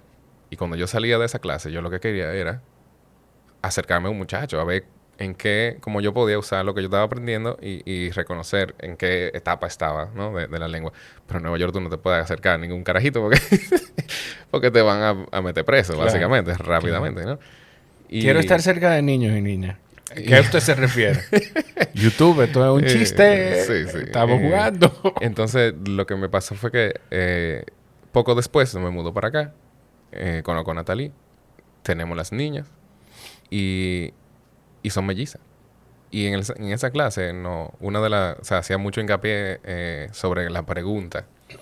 La gran pregunta que tiene una hipótesis, ¿no? Se llama el Sapir-Whorf Hypothesis, que es como, básicamente, qué es de naturaleza y qué es de aprendido del entorno. Exacto. El famoso nature versus nurture, ¿no? Teniendo mellizas, yo siento que tuve, y sabiendo eso de antemano, yo pude como hacer mis experimentos, ¿no? Claro. No soy científico, pero sí pretendo. Y llegué a la conclusión de que tú llegas con tu chip. Tú llegas con un chip que es tu forma de reaccionar a las cosas visceralmente. Esa primera reacción que tú tienes, esa no te la cambia nadie. Eso yo creo que eso no es ni genético. Yo creo que eso tú sales con tu forma de reaccionar. Me imagino que eso será parte de la personalidad y viene dentro de... O sea, tú naces con gran parte de tu personalidad. Sí. Ahora, la forma en la cual tú procesas esa información, la forma en la cual tú lo sacas para afuera, eso es lo que tú aprendes. Entonces, la gente que no se puede controlar, pienso que fue porque en un momento muy temprano no aprendieron a controlar esas cosas. Para bueno o para malo, ¿no? Claro. Para bueno porque de repente son súper arretados de buena forma, con buenas maneras, y puedan lograr mucho más que otra persona que quizá aprendió a ser más reservado porque lo mandaban a callar y no tiene como esa manera de accionar y de mover cosas por sí solo. Y teniéndola a las dos, creo, ¿no? Llevar esa hipótesis a un poquito más para adelante. De que nosotros siempre vamos a tener nuestra propia manera de reaccionar. Esa chispa, esa de que sí o no, o ese o eso viene de caja. Sí. Y después tú, como tú Es como la gente que tú dices, tiene el no en la boca. Que tú le dices cualquier cosa y de una te dice no. Aunque después lo pienses y dices, pero mira, ¿tú sabes qué? Sí. Sí. O sea, así me muere mi papá. Para todo. No. Y después de que, bueno. ¿Qué es lo que tú vas a hacer? ¿Tu papá ya no está físicamente? Sí, falleció el año pasado. Ok. Sí. O sea, el año pasado falleció. Ok. Sí, hace casi exactamente un año. Lo vamos a celebrar el fin de semana que viene. Entonces, quiere decir que él estuvo de una forma u otra, te pudo acompañar, yo no sé qué tan cerca de la producción. Sí. Yo tengo el gran honor de saber que él vio el último corte, no con sonido final, no con música final, así que me quedé con sus notas. pero nos juntamos, un par de gente en el estudio, vimos la película y terminó la película y yo lo miré y me miró con los ojos aguados y ya yo estoy pago. Para siempre. Qué cool. Man. Pero igual me imagino que, o sea, yo no sé si tú has pensado esto. Porque hay muchas cosas que uno anticipa. Yo no sé si tú anticipaste. Que uno la anticipa, y anticiparla no quiere decir que uno se prepara para ellas. Porque me imagino que tú anticipaste la llegada a los estudios, al set, de la primera vez que tú ibas a dirigir. Y no estabas preparado para recibir toda esa sensación. Me imagino, no lo sé, tú me sacas del error. Si tú has anticipado esa noche de estreno, de premiere, y sabes que tu papá no va a estar ahí. Sí. Bueno, la película se estrenó en el Festival de Rotterdam en enero. Y Israel y yo, en un momento, él me dijo, ¿tú no quieres como dedicarle la película a tu papá? Yo lo había pensado y lo pensé y después al final decidí que yo no podía, porque no podía con todas las emociones que yo iba a tener esa noche, además verlo en pantalla, ¿no?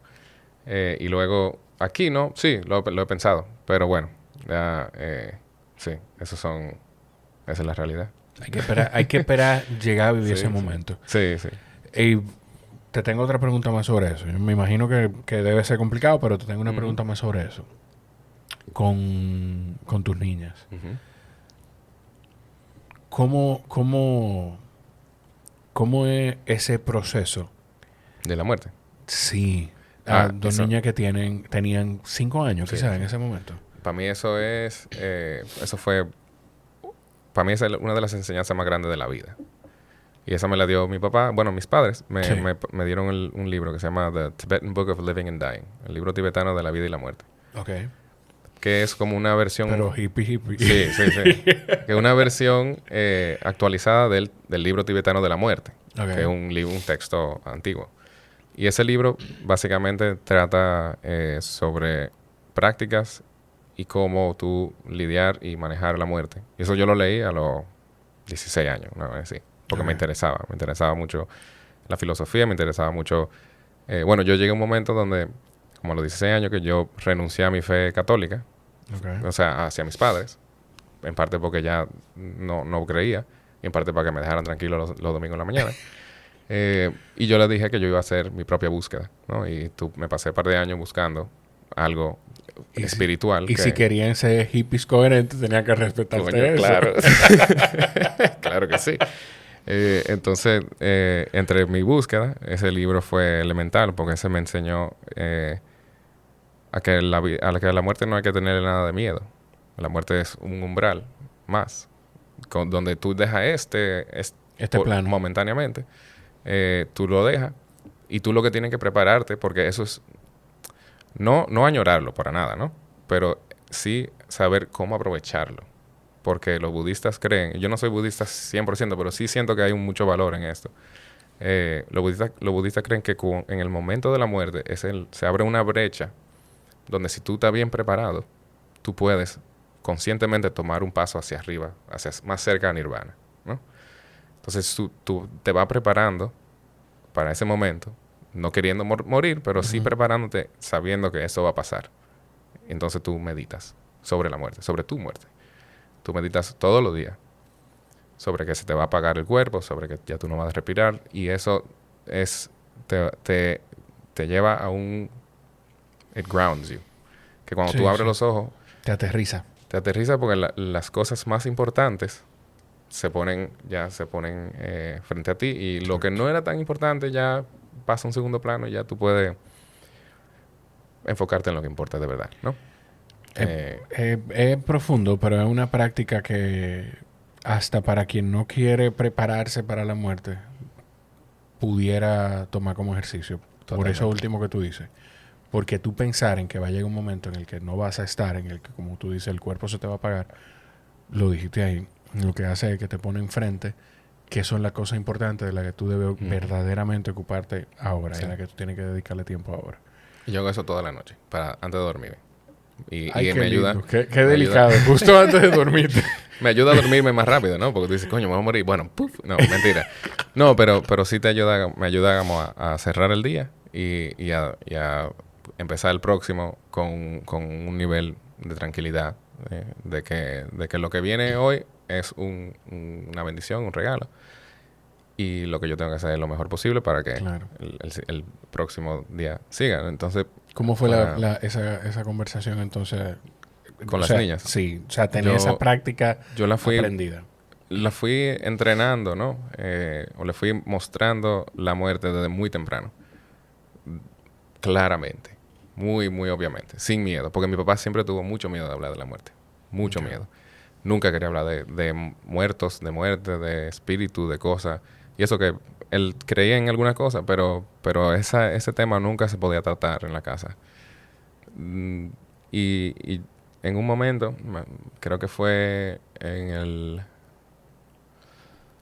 2019, murió la abuela de Laura Amelia. Y nosotros fuimos al funeral. La niña tenía como 2 años. Y yo las llevé expresamente a ver a Ninina ahí en el ataúd. Y le dije, miren, esa Ninina ya la habían conocido antes. Bien jóvenes, no sé si se acordaban, pero sí se acuerdan de ese momento, al día de hoy. De que yo la llevé y vimos a Ninina y Ninina estaba muerta y le expliqué que ya no va a estar y etcétera. Después se nos murió un gato.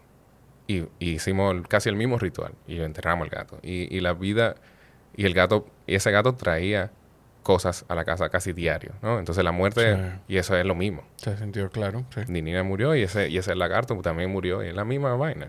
Es todo un proceso. Todos vamos a la tierra. Estamos en el mismo proceso, ¿no? Entonces, y así me prepararon a mí, siento, por lo menos con ese libro y con enseñanza, ¿no? De estar abierto a energías, etcétera. Entonces, nada, fue anunciárselo y uno pasar su duelo frente a ellos. Claro. Y que ellos pasen su duelo, pero a los 6 años ese duelo no lo externalizan tanto. Sí. Aparte de 1 o 2 veces que lloren, pero esa parte viene, yo creo que más tarde, cuando lo entiendan un poquito más, ¿no? Cuando van entendiendo, coño, ya no está ahí. Voy a la casa y no está ahí. Sí. Qué complicado. Sí. Es complicado, sí. Es complicado. ¿Qué tú esperas después de la muerte? ¿Tú has pensado en eso? ¿Qué puede venir después de? Sí. Yo tengo en mi cabeza algo, pero quiero saber lo que tú piensas. Yo he hecho esta pregunta más de lo que yo me imaginé que le iba a hacer en el podcast. Yo no estoy seguro que volvamos a este mundo, pero es posible. Yo creo que como la ley de termodinámica, la energía no se desaparece, ¿no? Desaparece, se transforma. Sino que se transforma de alguna forma. Pero a mí no me da... No tengo una idea concreta. No me da miedo de que sea un vacío y sea el negro. O sea, yo viví y yo disfruto esta vida al máximo y me preparo como ser buena persona y como lo que te decía, para que si de repente se abre esa luz y me dicen de que puerta A o puerta B, tener la lucidez de haber vivido esta vida de una forma para decir, yo creo que por aquí, a ver si voy hacia Nirvana o hacia un lugar mejor o si vuelvo al mundo como un perro, ¿no? En forma de perro. Que no está tan mal, depende del perro, ¿eh? Depende mucho de la vida del perro, pero algunos no lo pasan tan mal. Sí, me gusta. Tú sabes que tú dices eso de si al final nosotros somos energía, si nos transformamos a otro lugar. Tú sabes que yo no creo que eso sea difícil. Lo que no sé es si sea de una manera consciente. Eso es lo que pienso. Y algo que yo espero o quisiera, que no sé si es que algo que espero, más bien algo que quisiera, poder hacer podcast donde sea que yo vaya. Te lo juro. Te lo juro. Puede parecer súper absurdo, pero eso es algo que yo me pregunto. Si lo que sea que venga después de aquí, yo voy a poder hacer este ejercicio. Es una chulería. De verdad que sí. sea, Yo estoy oyendo podcast desde hace años, desde como 2017. Perdón, no, 2007, perdón. Cuando eran en iTunes nada más. Sí, que nada más ¿no? estaban en iTunes, claro. Y yo empecé a escuchar podcasts de comedia. Que yo, honestamente, yo no recuerdo todavía si se llamaban podcast en ese momento. Sí, porque estaban ahí adentro ya. en el ecosistema de Apple. De Apple. Y podcast viene de Apple, o sea, Sí, ese nombre al final. sí. Apple y Broadcast. Sí. Porque ahí se cargaban, porque lo primero que yo empecé a escuchar no fue podcast per se, sino programas de radio grabados de Nueva York. Pero, perdón, no, pero yo encontré como un nicho habían parejas que habían seteado esto en su casa y hablaban, ¿no? Sí. Y yo era un muchacho como de 16 años, pero estaba oyendo una pareja que vivía en no sé dónde, en Estados Unidos, hablando sobre su niño y su cosa.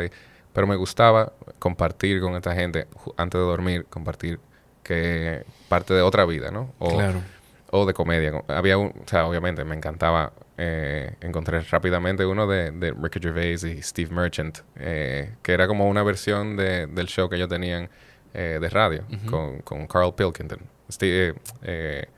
Que son, bueno, ellos son los que crearon The Office originalmente, sí, ¿no? Sí. Y yo escuchaba podcasts hasta cierto punto y después como que me desconecté un poquito y se explotaron los podcasts. Sí. Y ahora, yo sé que a ti te gusta Joe Rogan. Sí. Yo oigo Joe Rogan y principalmente él y Lex Friedman. Lex Friedman es aperísimo. Lex Friedman. Bien nerdo. Bien nerdo. Sí, ese es el tema. Es el tema. Pero lo que pasa es que hay tantos podcasts tan buenos. Pero yo, por ejemplo, tengo muchos episodios de Rogan por escuchar. Porque medio me desconecté en un momento. Y reinicié con uno reciente que es con Tom Segura. Porque las conversaciones con sus amigos siempre son buenas. Lo mejor. Y Segura es uno como que tiene mucha sustancia. Sí. Pero hay uno que a ti pudiera gustarte, que es de Rich Roll. Yo siento que él es medio mainstream, pero hay mucha gente que no lo conoce. No me suena. Rich Roll es... Mira, él es triatleta, o fue triatleta, nadaba élite en la Universidad de Stanford. Estaba en un law firm haciendo todo el dinero del mundo, pero cayó adicto al alcoholismo y no sé si otras drogas, no lo recuerdo. Se recuperó, hizo carreras de ultradistancia y hizo un podcast tiene su podcast y habla con, todo el mundo. Todo el mundo. Parecido a Rogan, pero más suave, más chill, menos polémico. Que Rogan no es polémico porque quiere ser polémico, simplemente le caen las cosas. Pero es súper cool. O sea, a mí me gusta mucho. Y Friedman, lo que pasa con Lex Friedman es bien... Es más denso para mí. A mí es más eso. Me pasa lo mismo que con Andrew Huberman, que es medio denso, y con Peter Attia. Sí, a mí me gusta pretender como que yo entiendo mucho. No, pero sí me ayuda a mantenerme... porque yo sí creo que hay que mantenerme consciente de nuevos avances en el mundo. Y yo creo que uno, por ejemplo, con el AI, ¿no? Yo creo que uno tiene que siempre estar buscando por dónde crecer. Y porque yo creo que en el momento que tú te sientes cómodo, cuando tú en tu vida, ¿no? Tú miras para allá y para acá y miras alrededor y tú estás cómodo. Yo siento que para mí, y eso, yo soy una persona que parece muy tranquila, yo siento que algo está mal. Yo tengo que tener algo que me jale y que me haga sentir que yo no sé nada. Mi papá siempre me decía, el sabio sabe que no sabe nada. Entonces, si yo no tengo de alguna dirección en mi vida, yo no tengo algo donde yo me sienta que soy completamente idiota, yo no me siento completo porque yo necesito seguir creciendo. Y eso me ayuda ese podcast me ayuda a ir como tirando, a ver por dónde que me va a interesar la próxima dirección. Y ahora mismo el AI. El AI es una fuerza que a todos nos da un poco de miedo, pero al mismo tiempo a mí me fascina. A mí me parece que nos puede ayudar en muchos A aspectos. mí me está ayudando ya con el podcast. Yo no recuerdo quién fue que me compartió en DM. Todavía no habían salido ni siquiera videos de reviews en YouTube de un extension en Premiere. Ahora no me acuerdo cómo se llama el extension, pero yo lo instalé y es algo que hay un tipo en México que ya estaba haciendo algo parecido, que había creado un código donde él marcaba qué línea de audio era tú, qué cámara era tú, qué línea de audio soy yo y qué cámara se llama Roberto Martínez. Y él tenía un programa que él había hecho que lo ponía a correr y el programa editaba. Sí. Cambiaba los tiros de cámara. Y hay una extensión ahora en Premiere que me la pasaron y para mí es maravilloso. Final, claro. O sea, igual yo me tengo que ver el episodio completo cuando lo edito. No, que si tú no haces una revisión... Tengo que limpiar y además tengo que hacer los cortes del episodio. Pero tú sabes el tiempo que eso me ahorra. Pero claro, y para allá que vamos. O sea, es verdad. Y la gente tiene mucha razón. Que los cortes, perdóname, los cortes yo no los pongo a correr en AI y superviso después también, porque igual hay cosas que se me quedan en la cabeza que si no saldrían automático, yo lo busco, porque sé que hay algo valioso. Existen ahí, pero porque no hay todavía o no he encontrado programas para conversaciones en español. Sí, en inglés hay muchísimo. No, hay una deficiencia en cuanto a lenguas, ¿no? Y hay una deficiencia en todo. O sea, en AI, en inteligencia artificial, en conocimiento, en información. Claro, Wikipedia. O sea, un artículo en Wikipedia en español es una fracción de lo que es casi siempre en inglés, especialmente. Y yo, como tuve la dicha de poder, de que me llevaron a los 12 años y viví 12 años en Estados Unidos, tengo la facilidad de accesar esa información, pero lo valoro mucho porque yo sé que hay mucha gente que no pueden accesar esa información simplemente porque no saben, o no simplemente, pero porque no saben inglés. Yo he tenido incluso el inch, la curiosidad, el deseo, pero yo no puedo hacer más cosas, de contenidos que yo consigo en inglés que entiendo que son buenos, que la gente tiene, de hacer hasta episodios de decir, oigan, en este podcast, este tipo habla de esto, y dice esto.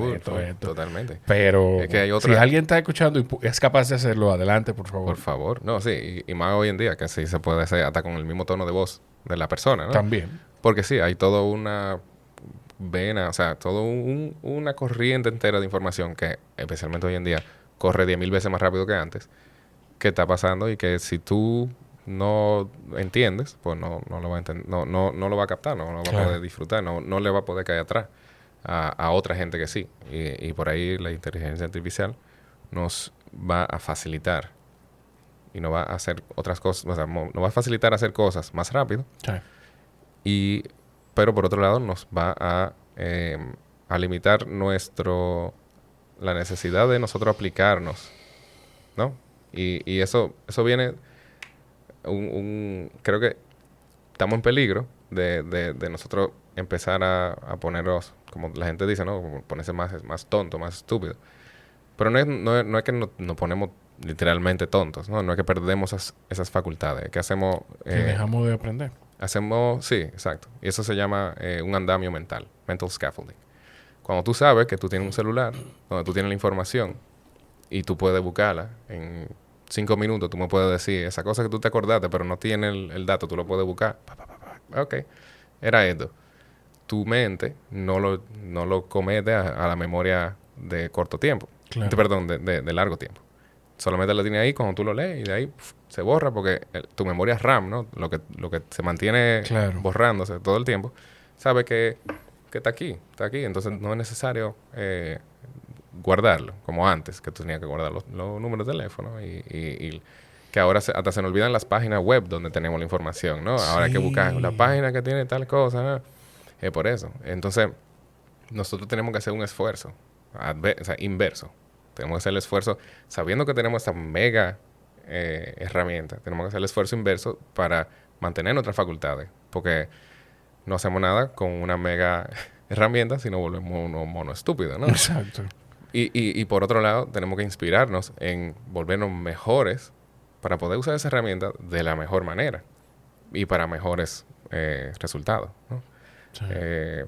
Y en cuanto a imagen, en cuanto a palabra, en cuanto a crear herramientas, creo que estamos viviendo el principio de una etapa donde el que se aplique y se pone a aprender cómo funciona esta herramienta para poder luego crear herramientas, aunque sean personales, ¿no? Se pueden crear productos. Cuando digo herramientas me refiero a como ese script que tú usas en Premiere, o como yo estoy pensando en un script también para Premiere, para ayudarme a mí en mi proceso de edición del estudio, o cosas que para generar X. Sí, sí, sí. Un acompañante en tu trabajo como abogado o como ingeniero, ¿no? Y cuando tú le abras, se le está abriendo, pero cuando tú le abras la posibilidad a cualquier persona a generar sus herramientas, sus propias herramientas para su proceso, eso se va a volver maravilloso. Entonces, si nosotros podemos ir entrenándonos ahora para prepararnos para ese tipo de... Es otra modalidad de trabajo. Antes teníamos la modalidad de que nosotros tenemos que hacerlo todo. Hay otro skill set que hay que desarrollar para eso. Ajá. O sea, ahora nosotros tenemos que ver qué nosotros podemos delegar, lo cual es muy difícil delegar. Para mí todavía es sumamente difícil delegar cualquier cosa creativa especialmente, pero hasta técnica, ¿no? Porque yo confío en mis facultades, Sí. principalmente. Poder ir delegando tareas que sean apropiadas para un sistema de inteligencia artificial. Y luego entender cómo hacer esa herramienta. Y creo que van a ir saliendo trabajos nuevos. Se van a perder unos trabajos y van a salir otros que van a hacer eso. O sea, de repente vamos a tener gente que son como el handyman, pero del AI. Que tú lo llamas y tú le dices, mira, yo necesito que cuando yo me meta en la computadora y haga esto, la computadora me resuelva estas cosas con esta información. Ah, sí, ok, bueno, pues vamos a estar usando inteligencia artificial. Él va a crear esa herramienta. Mi esposa es ilustradora. Y cuando salieron los Lensa y Midjourney, ella se friqueó. Pero feo. Porque ella vio que su trabajo de repente estaba en peligro.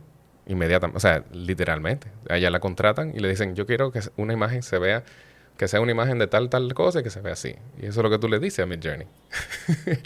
Y entonces, entre miedo, pánico, no sé qué, se empezó a postear cosas y empezó a hablar con la gente y mucha gente tenía mucho miedo. Claro. Yo estaba del otro lado. Y yo dormía en mi casa así como escondiendo un secreto, porque yo había bajado en mi computadora Stable Diffusion, que es como una versión, otra cosa que parecida a Midjourney, pero como un poco más de control, un poco más de poder, y vive en tu computadora. Así que también es gratis, tú lo puedes usar todo lo que tú quieras.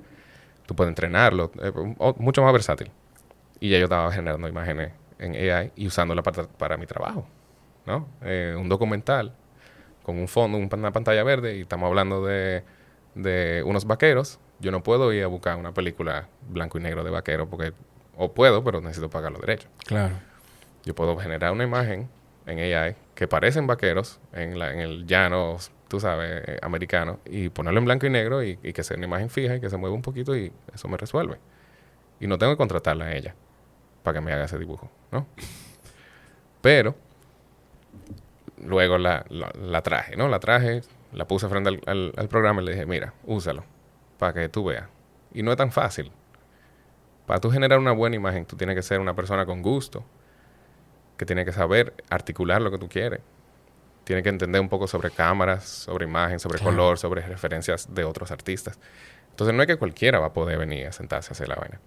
Es que los profesionales vamos a necesitar gente con el mismo conocimiento, aún más conocimiento de la historia de sus disciplinas. Sus disciplinas, claro. Porque lo que están es utilizando una herramienta que tiene alcance hacia mucha información, y tú eres como el indio que...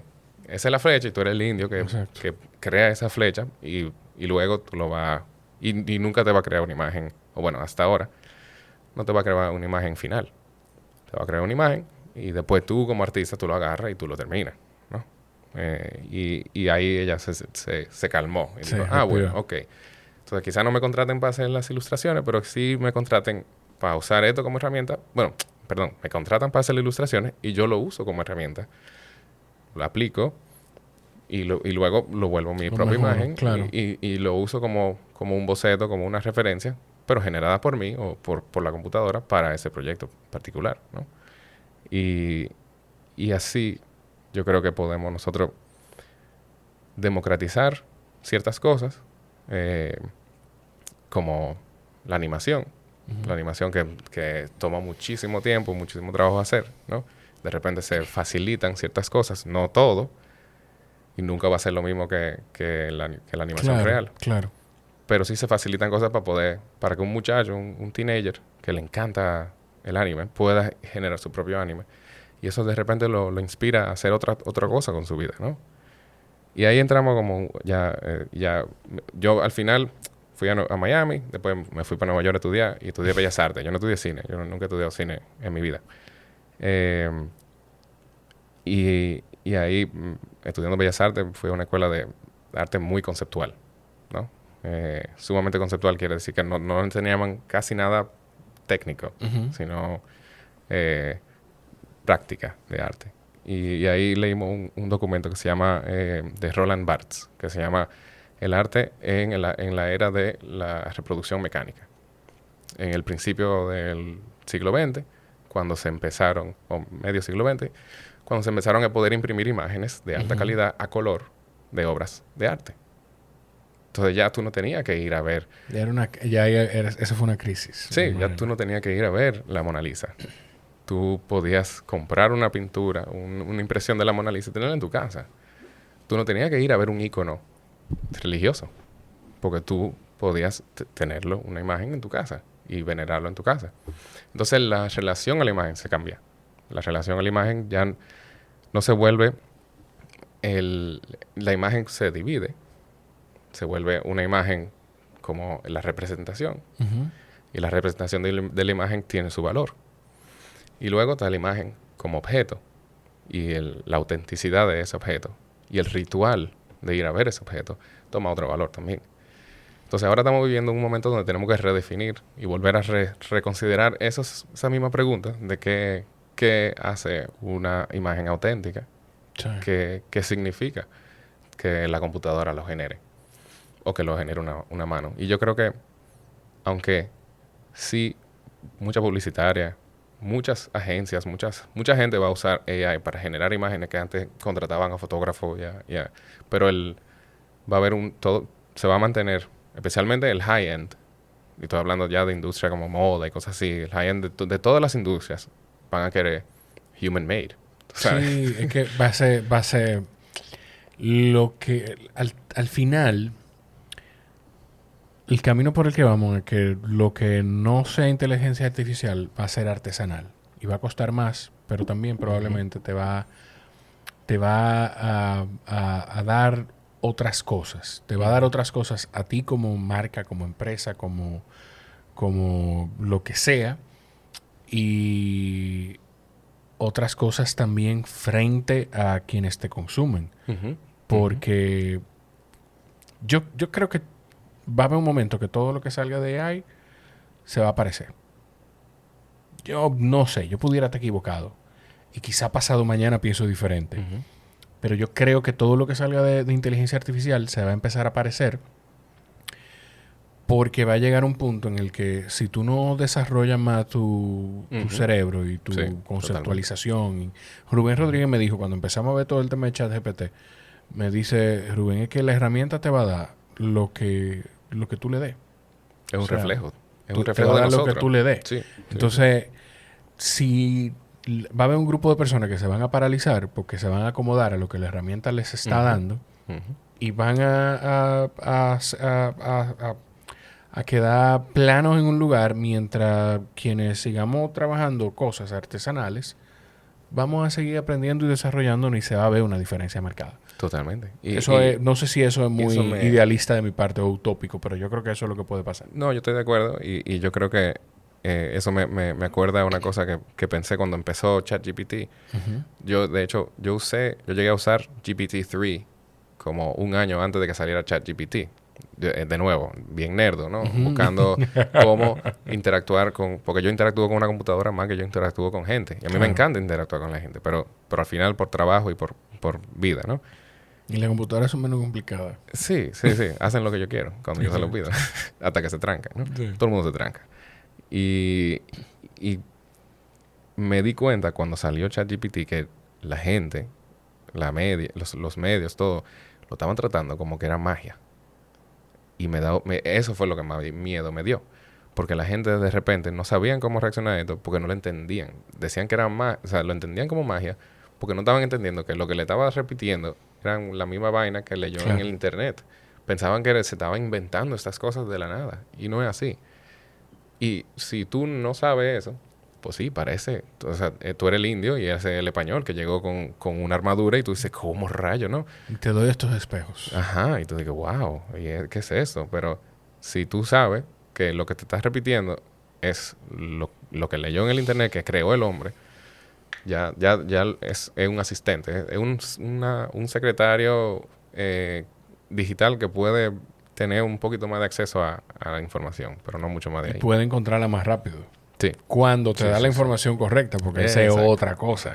Exacto. Esa es otra cosa. Sí. Señores, cada vez que ustedes busquen información de fechas y datos históricos Sí. o números en ChatGPT, busque cómo validarlos. Ujú. Busque cómo contrarrestarlos. Es Porque... que ChatGPT GPT no es una herramienta para dar datos. El mismo CEO lo dijo. Está desarrollado como una herramienta para razonar, para razonamiento. Entonces, si tú tienes una pregunta más que tú quieres desarrollar, o sea, es muy bueno para brainstorming. Exacto. Yo lo uso para brainstorming. Mira, yo le digo, mira, yo soy fulano, o sea, yo hago tal cosa, yo quiero esto, yo quiero esto, yo quiero esto, ¿cómo lo puedo hacer? Y tremendo para ponerme todo en una lista. Y tú lo vas usando como si fuera un asistente, ¿no? Mira, vamos a ponerle, y tú le hablas. Y es chulísimo, y te entiende, un ¿no? chat, o sea, literalmente un chat que tú tienes con... Pero digo, tú le das, que para mí es lo más divertido, ¿no? Tú le das direcciones sobre lo que te dice. Entonces, yo le digo, me da una lista que me gusta. Y yo le digo, bueno, ok, vamos a ponerle un nombre a esa lista. Se va a llamar lista A. Entonces empezamos y seguimos trabajando. De la cosa de la lista A que tú me dijiste, Ajá. ¿cómo podemos desarrollar esto? Exacto. Al final yo le digo, Bueno, vamos desarrollando otra cosa. Y yo digo, bueno, añádele punto 1 y 2 de esto a la lista A y dámela. Y me da una lista A con los nuevos puntos. Y a veces incluso empieza a elaborar sobre lo que pasó ahí y se vuelve súper interesante. Entonces, son herramientas que tenemos que aprovechar, tenemos que aprender ahora, porque yo siento que si no aprendemos a hacer eso ahora, cuando está empezando, nos vamos a desfasar mucho más rápido y van a llegar esos carajitos, van a llegar loquísimos. O sea, nuestros hijos van a tener eso y puede pasar algo parecido a lo que le pasa entre millennials y generación Z, ¿no? Con el internet, que no saben valorarlo lo suficiente, pero entienden profundamente cómo funciona, intrínsecamente, no técnicamente. Es importante saber la parte técnica para que porque nunca tuvieron que soplar una cinta, ni saber que los programas se trancan desde hace 40 años. Sino que pedí que no te levanten el teléfono porque tú estabas descargando algo. No, pero y me refiero a cómo destrabar un programa, a cómo destrabar una cosa, hacer troubleshooting, ¿no? De una cosa. Y eso, yo a mis hijos yo le quiero enseñar como de no comprarle un PlayStation 4, comprarle un Nintendo y después un Sega. Tú sabes, irla poniendo a pasar trabajo como nosotros para que... Tú quieres torturarla. Sí. Eso es lo que tú quieres hacer con ella. Es recíproco, ¿no? Sí. Claro, o sea, tú me torturas a mí, pues sufran aquí conmigo. Exacto. Entonces. Sí, qué cool. Pablo, coño, de verdad, viste que el ejercicio de conocernos aquí no podemos quedar hablando aquí la noche entera. Yo creo que sí. Pero tú viste que el ejercicio de conocernos en la conversación funciona. Así es. Y fue un gran placer. Para mí fue un honor inmenso. Cuando tú quieras, tú me vuelves a llamar y hablamos de lo que tú quieras. Seguro que sí. Yo estoy seguro que esta no va a ser tu única intervención en el podcast. Ese Sharpie es tuyo para que firme la mesa cuando terminemos. Claro, absolutamente. ¿Tiene fecha de estreno en Dominicana? Va a ser a principios de septiembre. Tenemos en parte del marco del Festival de Fine Arts va a estar el estreno de Chroma Kid. Qué cool. Y nada, y estamos esperando, mandándolo a otros festivales, ver por dónde vamos, cómo vamos a mandarla al mundo entero. Qué cool. Yo, de verdad, mira, desde el entusiasmo con el que Nashla habló de la película hasta lo que escuché aquí contigo, a mí me llena de entusiasmo tener la oportunidad de verla. De verdad te lo digo. Yo estoy loco por verla. Y quizá, yo no sé si mi hijo va a entender mucho de lo que va a pasar ahí, pero igual probablemente me lo voy a llevar a verla. Perísimo. Gracias de verdad, viejito.